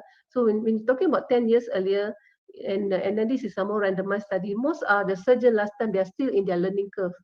So their learning curve take a long time. So those days, you can see that, of course, a lot of incomplete. We can understand, but I think by now, if we do another randomized control trial, or perhaps maybe no randomized, I think there'll be a lot of different, because a lot more doctors nowadays, across the world, actually they have completed their learning curve, and some are still, there, but then we have a lot more doctors who have complete learning curve. And then if you look at, there's another study comparing the skill of the doctors, make a lot of difference. So they are more skillful doctors, so they have a better outcome, not just pregnancy rate, but also complication rate as well, getting much lesser, and safe operation become more safer, even in the very difficult cases. Cochrane review, and we're looking at, just now Faisal already mentioned, when we're talking about pregnancy rate, we're talking about fertility outcome, of course, laparoscopic surgery for endometriosis improve rate of spontaneous pregnancy, but this is not comparing with the laparotomy. It's comparing with the diagnostic laparoscopy and comparing laparoscopic surgery and diagnostic laparoscopy. So again, with that, the improved pregnancy rate of spontaneous pregnancy. So I mean, what I'm trying to say here, that laparotomy, even though most of us are very excited to do, we are so into laparoscopic surgery, we should, because I think laparoscopy is the way to go. But the thing is that there's still a lot of place for laparotomy. So don't feel hesitate. In case you have difficulty, in case there's some other cases that maybe sometimes beyond us, you find that maybe you got not enough, you're not prepared to go in for those difficult ones. So don't be, if you have to convert, or if you have to go for laparotomy, definitely as a place, there's nothing wrong with that. Okay, now in regards to excisional versus ablative surgery for endometrioma. So these are also very important to choose which one is supposed to go. Again, if you patient are young and they already ready to get pregnant, I mean the IVF is in the card, then again the management will be different. Okay, but then if the patient is not ready yet, like my patient earlier, so they are not ready. We do not know when they're going to get married. These are the patients that we have to give the best so that we can longer their remission period. We can give them a longer disease-free interval, yeah, before the recurrent come. Because we already know the evidence has shown that the more the what do you call this? If the patient have a repeated surgery at a very short period of time, the more number of surgery, then that also will affect future fertility and also complication rate as well. So laparoscopic, if you have to do, you have to choose between excisional surgery, which is a cystectomy, what do you call this? Stripping of the cyst, versus ablative surgery like cautery and then or cryosurgery, and also this diatomy of the endometriotic spots. So perhaps you want to use excisional because evidence has clearly shown that laparoscopic excision of the cyst wall of the endometrioma was associated with a reduced recurrent rate of the symptom of this menorrhea, dyspareunia, pelvic pain, and also a reduced rate of recurrence of the endometrioma. So it means that the chances that you actually remove the whole cortex and the whole disease are much higher, much better, and a reduced requirement for further surgery. And not only that, they also increase the risk of subsequent spontaneous pregnancy rate. If the women, perhaps, they just can get spontaneous pregnancy, which is also good if they are ready. Even if they're not ready, at least they, this is a plus point. So this is something to think about. Okay. So, but then what about those people who already completed family, they're already above 45 years old, or maybe above 40, I mean, the pregnancy is no longer in their card. And those people who already failed to respond to conservative treatment. So in this kind of patient, please consider hysterectomy with removal of the ovaries and all visible lesion of endometriosis. So this is also in the guideline. If you come to this decision, this is the plan, then please counsel the patient on the risk of premature menopause and related health risks and all the related health risks due to menopause and option for estrogen replacement therapy. Now, there's an issue talking about if you give estrogen replacement therapy in a patient who had a history of endometriosis, even that if they have done the hysterectomy, so there's a risk of that it might cause a recurrence and so on. Cochrane review on women who use hormone therapy, estrogen post-hysterectomy due to endometriosis was not associated, has been proven, like not associated with a statistical increase in pain or disease recurrence. However, it depends. If you find a woman has a peritoneal disease of more than 3 centimeter, the area of the disease, maybe the endometriotic plaque at the time of surgical resection had. So this kind of patient, actually, estrogen therapy may not be suitable because they have an increased risk of symptom recurrence, even though hysterectomy, even though the ovary has been removed. Increased risk of recurrent symptom when you treat them with estrogen therapy when compared to women who have less than 3 centimeter disease. So, and also for women with significant residual endometriosis who have either moderate or severe symptom, I mean the symptom also very important. They have severe symptom at a younger age. So of course, in this kind of patient, benefit of hormone therapy may outweigh the risk. So this kind of patient, if they're younger, severe symptom, peritoneal disease more than 3 centimeter, perhaps this kind of patient no for estrogen therapy. So these are something that we have to look into it. Yeah. All right. So now, I'm sorry, Sharifah. Due to time constraint, perhaps you would like to summarize the next one in 5 minutes time. Okay, 5 minutes. All right. So post-operative. So you can, after that is a surgery. I mean, way how you reduce recurrence, and then post-operatively, I mean, you also can reduce recurrence by medical therapy. So conservative surgery treatment generally does not eliminate all disease and provide lifelong pain relief. So reoperation increase rate with time. So repeated surgery has inherent risks that may increase additional formation, exacerbate pelvic pain, and decrease ovarian reserve, especially in young patients. So the thing is that it's also in the evidence is actually good to actually, if the patient is not ready, for long-term surveillance. It is good to put the patient on the medical therapy after the surgery for a long term, with the aim to actually suppress ovarian activity that result in atrophy or residual or undetected endometrial lesion, to minimize risk of recurrence and number of repeated surgery, and also maintain symptom-free period for a longer time possible. So these are options that you can consider, yeah, to add on after the surgery in the long term. So that's why you need to see the patient as a whole, plan. You have strategize. You have to make strategy for the patient to how to control. So OCP actually still the best way.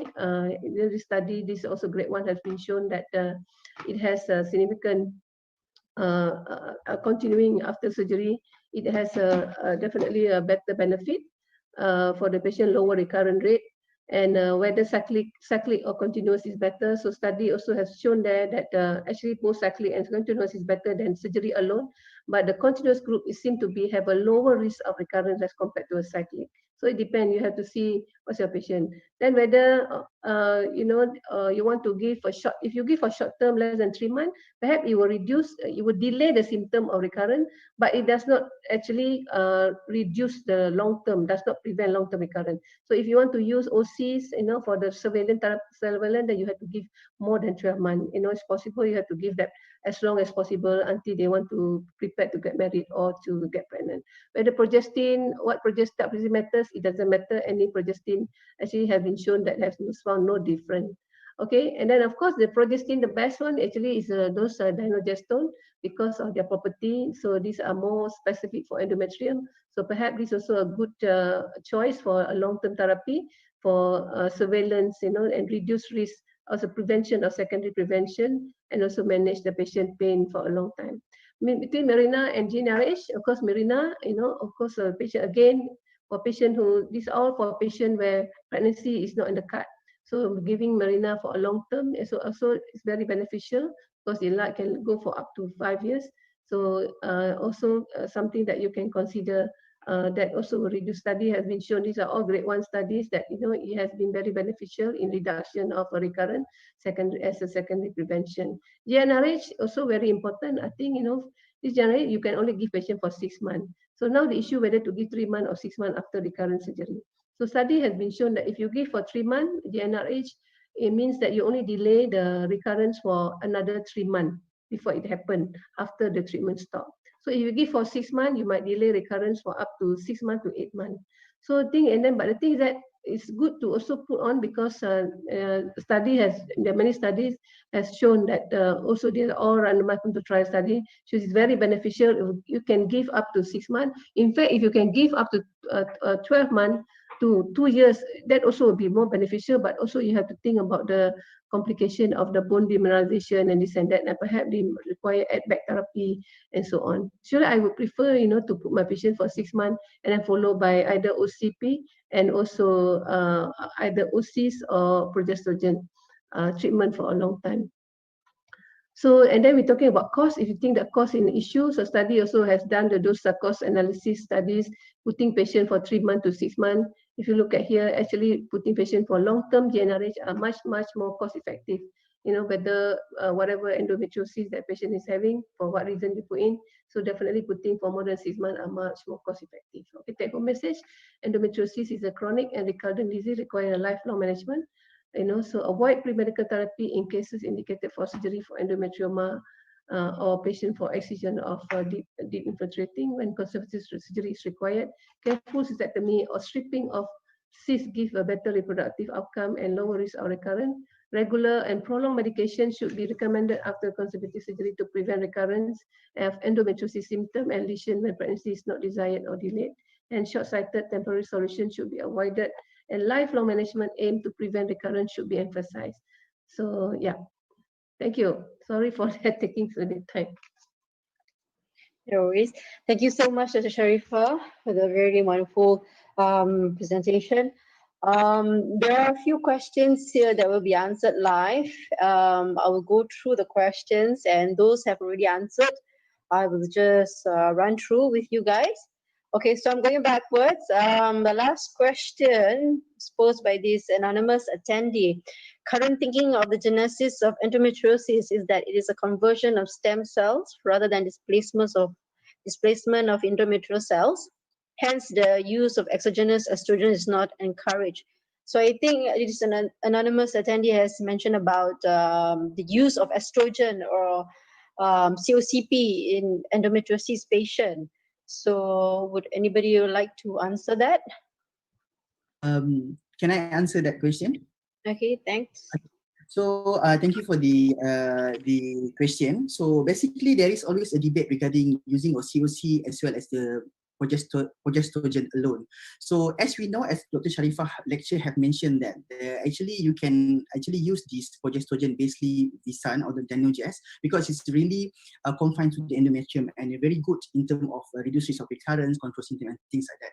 But still, if you want to use COC, like some patients have spotting and some spotting can be overcome or cannot be overcome by using a short dose of estrogen. For example, in Muslim patient, always they complain regarding praying, fasting and things like that because they're confused whether this is menses or just a withdrawal bleeding. So that's why COC still become one of the option for us. As we know, as the evidence has been grown that show that the estrogen component in COC actually can activate the DIE as after our surgery. So that is one of the concern. However, usually when we use COC, we will use COC as Dr. Sharifah has mentioned as short course duration. If the patient needs a long term, you need to swap them to the progestin later. But in the case of cost effective or things like that, you might consider COC, but you will take the period of at least 1 to 2 months before you restart back on COC. And the COC regime can be cyclical or continuous in order to control the symptom. So for me, as much as I'm concerned, I will give all the option to the patient and the patient will take whatever they want as a first option and I will review them back after 2 or 3 months on the medication and see what is the side effect and acceptability. If there is a concern regarding the medication that we take, then we will actually choose from the other option in order to overcome the complaint. So that is my answer. Yeah, maybe I also can answer that question. Yeah, I think there's when you look and I did my research that yes, definitely there's some concern about estrogen inducing new endometriotic lesion or bring about early recurrence and so on. But then there's also studies said that that the level doesn't come to the physiologic level to cause that induction of the new lesion, and also actually a lot to do with the side effects of the progestogen only pills. Not everyone is very suitable to take that, and especially young. You see, all these endometriosis now they usually common in young people. So most of them, I find that they find very difficult because of their the androgenic side effects. Bringing their oily skin and acne and so on. So this is also a big issue. Compliance is a very major issue. So sometimes we have to really discuss to the patient and then to let them know that what are the things to expect. And then at the end of the day, I think that's called evidence-based. So our role is to give information as much as we can for patient making decision, and the patient have to be part of the decision making of her own choice. So that's how it is, yeah. Thank you, Dr. Faiza and Dr. Sharifah. Okay, moving on to the next question. There is also a question from anonymous attendee on the GnRH antagonists, whereby it said that they have a higher patient satisfactory rate than GnRH analogs. Dr. Faiza has already replied. Basically, we prefer to use analog first. Antagonists usually used in the ovulation. Yes, antagonist is very expensive, and not much has been said about the efficacy. I mean, satisfaction, yes, but not much about the efficacy as compared to analogs. So, okay, all right. The role of the Dynagest in post-ablation adenomyosis. Has this been answered? Role of Visan in post-ablation adenomyosis? Was it? Sorry? Question by Ramesh Tangamani. The role of Visan in post-ablation. For example, if I'm not mistaken, I think Mr. Ramesh would like to know that if we were to just ablate the adenomyosis, is there a role for Visan in this patient post-surgery? So as I think the for adenomyosis, the medical therapy is very controversial, and the report has shown that it's not very promising. I haven't seen any report or any kind of studies that actually promote or recommend medical therapy as first line in the treatment of adenomyoमा. Even yeah. Okay, all right. So another question by anonymous attendee. So far, there is no mention of transthalamic spread to scars, umbilicus, nor extraperitoneal spread, and how to manage them. Anyone would like to answer this on the endometriosis in scars or umbilicus or even extraperitoneal spread? I mean, whatever, for the extraperitoneal spread, whichever can, I mean, that's something that you can exercise, you can reach out, or you can accessible to you, or I think it's something that we should exercise. We should exercise. Because if you I guess not, it depends on their symptoms though. If it is symptomatic, then obviously there's a role in excising them. Otherwise, if medically we can manage them medically, then we can absolve ourselves from the risk of surgeries. So at the end of the day, endometriosis, like many people say, is not a cancer. It doesn't kill that quickly, but then the quality of life is definitely impeded. Therefore, it really depends on what the patient wants and how the patient wants it to be sorted. So we as a doctor, as a surgeon, we have to be very honest to our patients in the sense that what is it they want and what is it that we can offer. Say if we are really not that confident in saying to do a rectal discoid resection or rectal reanastomosis, or if the ureter is being invaded by endometriosis, then perhaps referring to a tertiary center to get done is probably better. So really, I think it all depends on how the patient's symptoms is about. Yeah. To add on this, they mentioned that the question shared that if the patient have a scar, endometriosis, how due to the umbilical endometriosis, patient come with cyclical bleeding at the umbilicus post-surgery, how we want to manage it. So the answer should be, for me, if you would like to answer this question, how you manage this scar or umbilical endometriosis due to surgery. So if you already give the post-adjuvant therapy following the surgery, usually we cushion the disease, patient will be amenorrheic. If the patient still have bleeding from the umbilical, despite there already been quiescent of the disease, it might not be endometriosis. However, if the bleeding is cyclical together with the menses, so you can try medical therapy first in order to control the symptom. If the medical therapy unable to quiescent the disease, especially in the umbilical area, then you need to go for ablation or evisceration of the area of the scar. So that's really the answer. Yeah, I think I have this patient before. I have this kind of exactly this patient, young patient, student who keep having umbilical pain. I mean, she hasn't got any other history. I mean, she has a period pain, and also every time period she has a pain in the umbilicus. So then we actually put in her on the suppression therapy, give her GnRH, for 3 months, and she got no pain completely. So when we know that most likely endometriosis. But the problem is that you stop after 4 months later, she come back with the same pain. And it is forever, nearly 1 year, and this and that. So finally, I decided to do MRI to see really where is the endometriosis. Then we found it, and then we actually excised it, and then she's fine. So they say at the end of the day, it's again about the symptom, as Victor has pointed out. It's about the symptom of the patient, quality of life. It's affecting them. If you cannot, if a medical treatment has failed, or patient doesn't want a long-term treatment and keep coming with the same thing. So then I think if it's accessible, something that we can detect, where is it? I think then we can access it. If it's so far away, I mean, beyond our reach, then we may have to have multidiscipline approach. We may have to involve our friends, whether it's at other site, which is not in our service. Okay, thank you. Thank you all. The next question posed by anonymous attendee also on the role of Visan immediately after endometriosis surgery prior to IVF.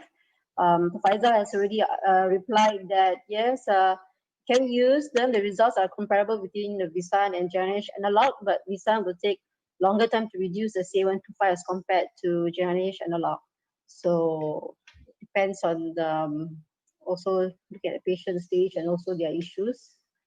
And another question is from Wilkinson Tan. What is your opinion of COCP versus Visan for treatment of endometriosis? I think this has already been explained in the Sharifa's lecture also. Okay, so both have similar efficacy to control endometriosis, as mentioned by Dr. Victor. However, Visan has been proven to be safe for 5 years, and its side effect of causing irregular bleeding and cost can be detrimental to women.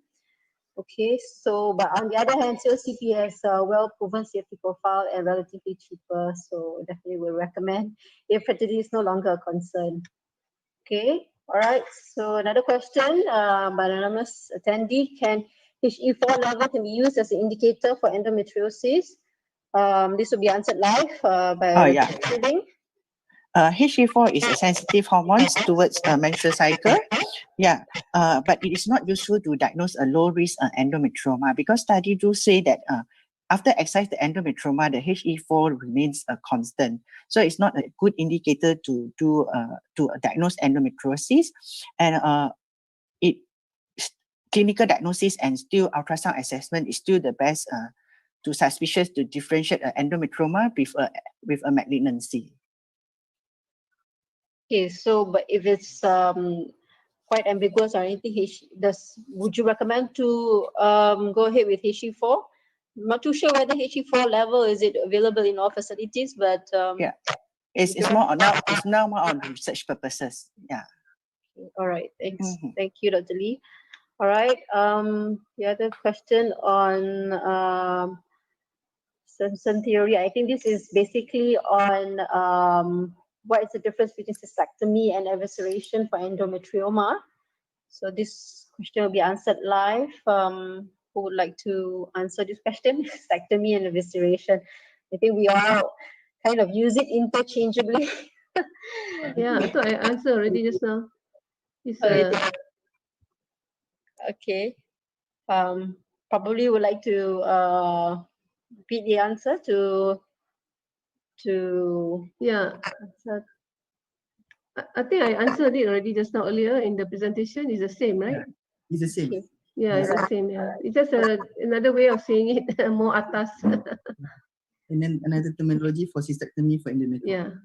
Yeah. Okay, so is HP done on frozen section by an anonymous attendee also? No, I think this question was to me. It wasn't done through frozen section. It was done after the surgery. It's the normal way. Would you recommend for any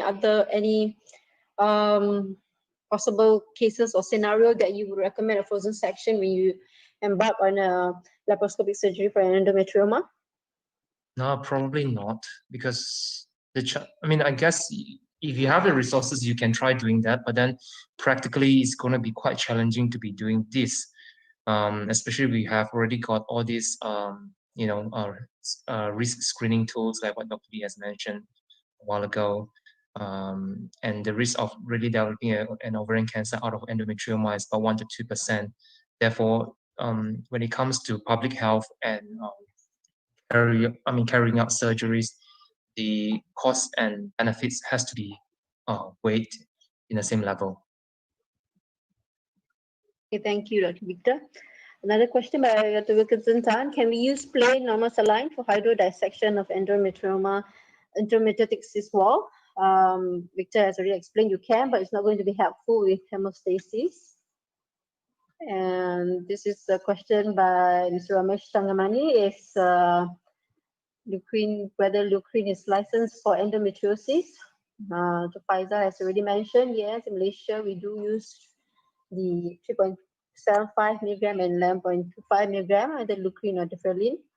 And I think he has already put up the information from the the company itself. Okay, moving on. How long do you suppress prior to IVF? So Pfizer has mentioned 3 months only, because 11.25 dose sometimes will cause amenorrhea for 4 months. So I will give 3 months, then monitor CA125, and if less than 35, we can then proceed with IVF. So if CA125 is still more than 100, I'll consider another 3 months, but total no more than 3 to 6 months. Okay, so Pfizer, if we can we actually start the IVF straight after surgery without the generation analog or anything? Okay, we concerned about the inflammation response or the markers that be elevated post-surgery. So what we more concerned in IVF is the oocyte quality and embryo grading.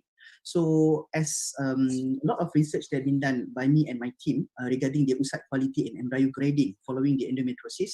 So the modulator of the GnRH via GnRH analog help a lot of patients in improving the oocyte quality. Therefore, following the surgery, usually we will make the patient rest for at least 3 months using GnRH analog before we embark them in a IVF cycle. So as I mentioned, if you use Visan, it's better in terms of when you stop the Visan, they will still start to have withdrawal bleed. That the withdrawal bleed is our significant first day of we want to trigger. However, if you start GnRH analog, the C125 will be better in terms of reducing in trend, and they will actually reflect the inflammation marker have increased. So however, we want to wait for the patient to have spontaneous menses we will need to wait for a while. So that's why I'm answering like that. So if you ask me, I will actually rest the patient for at least 3 months and see the condition of CA125 to reflect the inflammation marker. Okay, thank you, Faisal. Right. Another question by Mr. Ramash. Is there any data comparing induction with clomiphene versus letrozole in post-surgery endometriosis before proceeding to IVF? So far, there is no data, as mentioned by Dr. Faisal. Generally, using clomiphene or letrozole, the difference only the endometrial thickness. So, rule of thumb, clomid or clomiphene citrate should first be used as a first line. However, if you fail with thin endometrial thickness, then we use letrozole. So both are anti-estrogen, and the only advantage of letrozole is the endometrial thickness. So regardless endometriosis or not. Okay, so if question by anonymous attendee, if patient comes with recurrent endometrioma, do you suggest for repeated surgery? As I mentioned, that no, I will proceed with IVF plus endometrioma drainage via TVS to reduce the risk of level damage. So does this mean that you're doing a transvaginal ultrasound drainage? Yeah, if the patient has a recurrent endometrioma after the surgery because patient wait too long before they embark in IVF cycle, I will scan them back. If the size of the endometrioma is less than 5 centimeter, I will trigger the patient using the IVF medication as per protocol. And after during the oocyte retrieval, I will make sure that I will aspirate the endometrioma at the last before I finish that, so that we will actually reduce the risk of ovarian damage for recurrent surgery. And the patient need to know, if I do that in my procedure, the patient should go for frozen embryo transfer rather than fresh, because after the aspiration of endometrioma during this OR procedure, it actually will reactivate back all the inflammation marker. So that patient will go for a frozen cycle rather than fresh cycle during the IVF cycle. Okay, thank you, Faisal. Looks like a lot of fertility questions as compared to surgical steps. Another question, according to your experience of Faisal, which method is most effective to improve or reduce adhesion and reduce recurrence of endometrioma?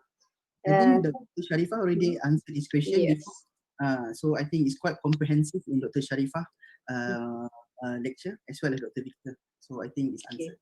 So another one is, what would be the recommended HRT post-hysterectomy plus BSO for endometriosis? And the Sharifah has mentioned, combined HRT is preferable than estrogen alone HRT.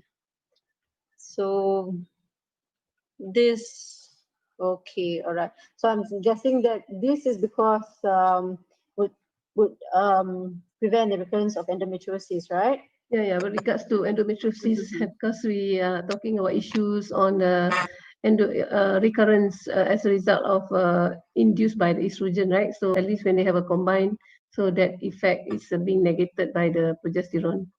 Yes, okay, and that's just to emphasize that, because usually we learn that post-hysterectomy you just give estrogen only, right? Yes, but this is a special case because it's for endometriosis, and we would like to, of course, prevent the recurrence of endometriosis. Another question by anonymous attendee: anyone has experience using danazol per vaginally? Has it been claimed that this route helps to reduce the permanent androgenic effect on the woman? Never heard of it. I need to try that. Anybody has ever tried using danazol per vaginally? Maybe perhaps to try this. I'm not too sure. I've yet to read any articles on this yet. We don't even have danazol in our formulation already, formulary.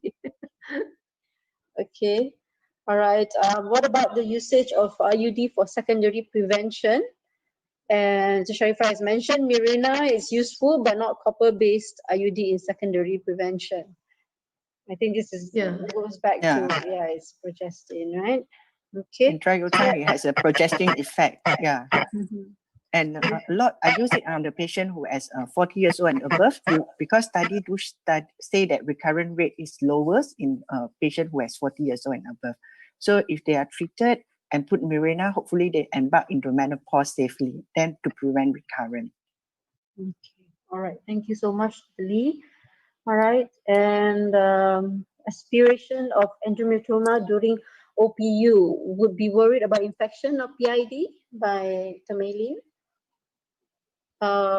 This one, I guess, had to go for the some people don't agree doing the endometrioma aspiration together with the oocyte pickup, which I do understand. However, in our local data, we do that because of this patient might have already underwent 2 or 3 surgery, so the risk of adhesion is very high in her, and then the ovarian AMH is very much reduced in them. So that's why we use this technique only for these certain cases. In order to reduce this infection during the transvaginal aspiration, we are sterile technique. We use antibiotic free and we cover for at least 1 week. And the special thing that we use is we will actually flush back the endometrioma area with the diluted 70% alcohol in order to reduce the infection. And this patient should be admitted for 24 hours in order to observe in terms of the side effect and also the condition before we allow them to discharge. So far, our local data, non-established data, seen that what we done so far have not really effect in terms of infection or give any jeopardize to the patient condition. So that is more on this local practice, I think. So just a question, Faisal, if there is endometrioma with while you're doing the OPU, any tips or tricks, to avoid spillage or usually what we will actually need to target all these normal follicle first as much as we can. Normal follicle first, and we left the endometrioma at the end of the procedure, because we don't want the oocyte to be contaminated with the endometriosis fluids and things like that, in order that we jeopardize the oocyte quality. So the only tips is just to avoid the endometrioma area as possible to the last step. Okay, thank you so much, Faiza. Thank you so much to all the speakers. I think we've reached to the end of our question. I think so. Any questions that I missed out? I went through all the questions, I read through all the questions. We highlighted it also. If there's any question that you all thought after this, it's all right. You still can email to us or to UGSM, and we will try to answer your question personally. Again, I would like to ask parents to show our Facebook group, which we group of us are all in this Facebook group. We're a group of Malaysian gynecologists in this Facebook where we would share our knowledge, our tips and tricks and techniques and whatever not. And we try to learn from each other, so we'll grow stronger as a community to be beneficial to our patients. So with the motto, of course, everyone can do a laparoscopy. So try to join this group, okay? And again, I would like to thank OGSM and FV again, and everyone, including the speakers, of course, especially the speakers. Thank you so much for your time and your effort and all your presentations. And, thank you, Lindy. Such a nice coordinator. Thank you, everyone. Thank you, Dr. Sharifah. Thank you, Dr. Faisal. Thank you, Dr. Lee. Thank you, everyone. I hope to see you all in the next webinar. Yeah. Okay. All right. See ya.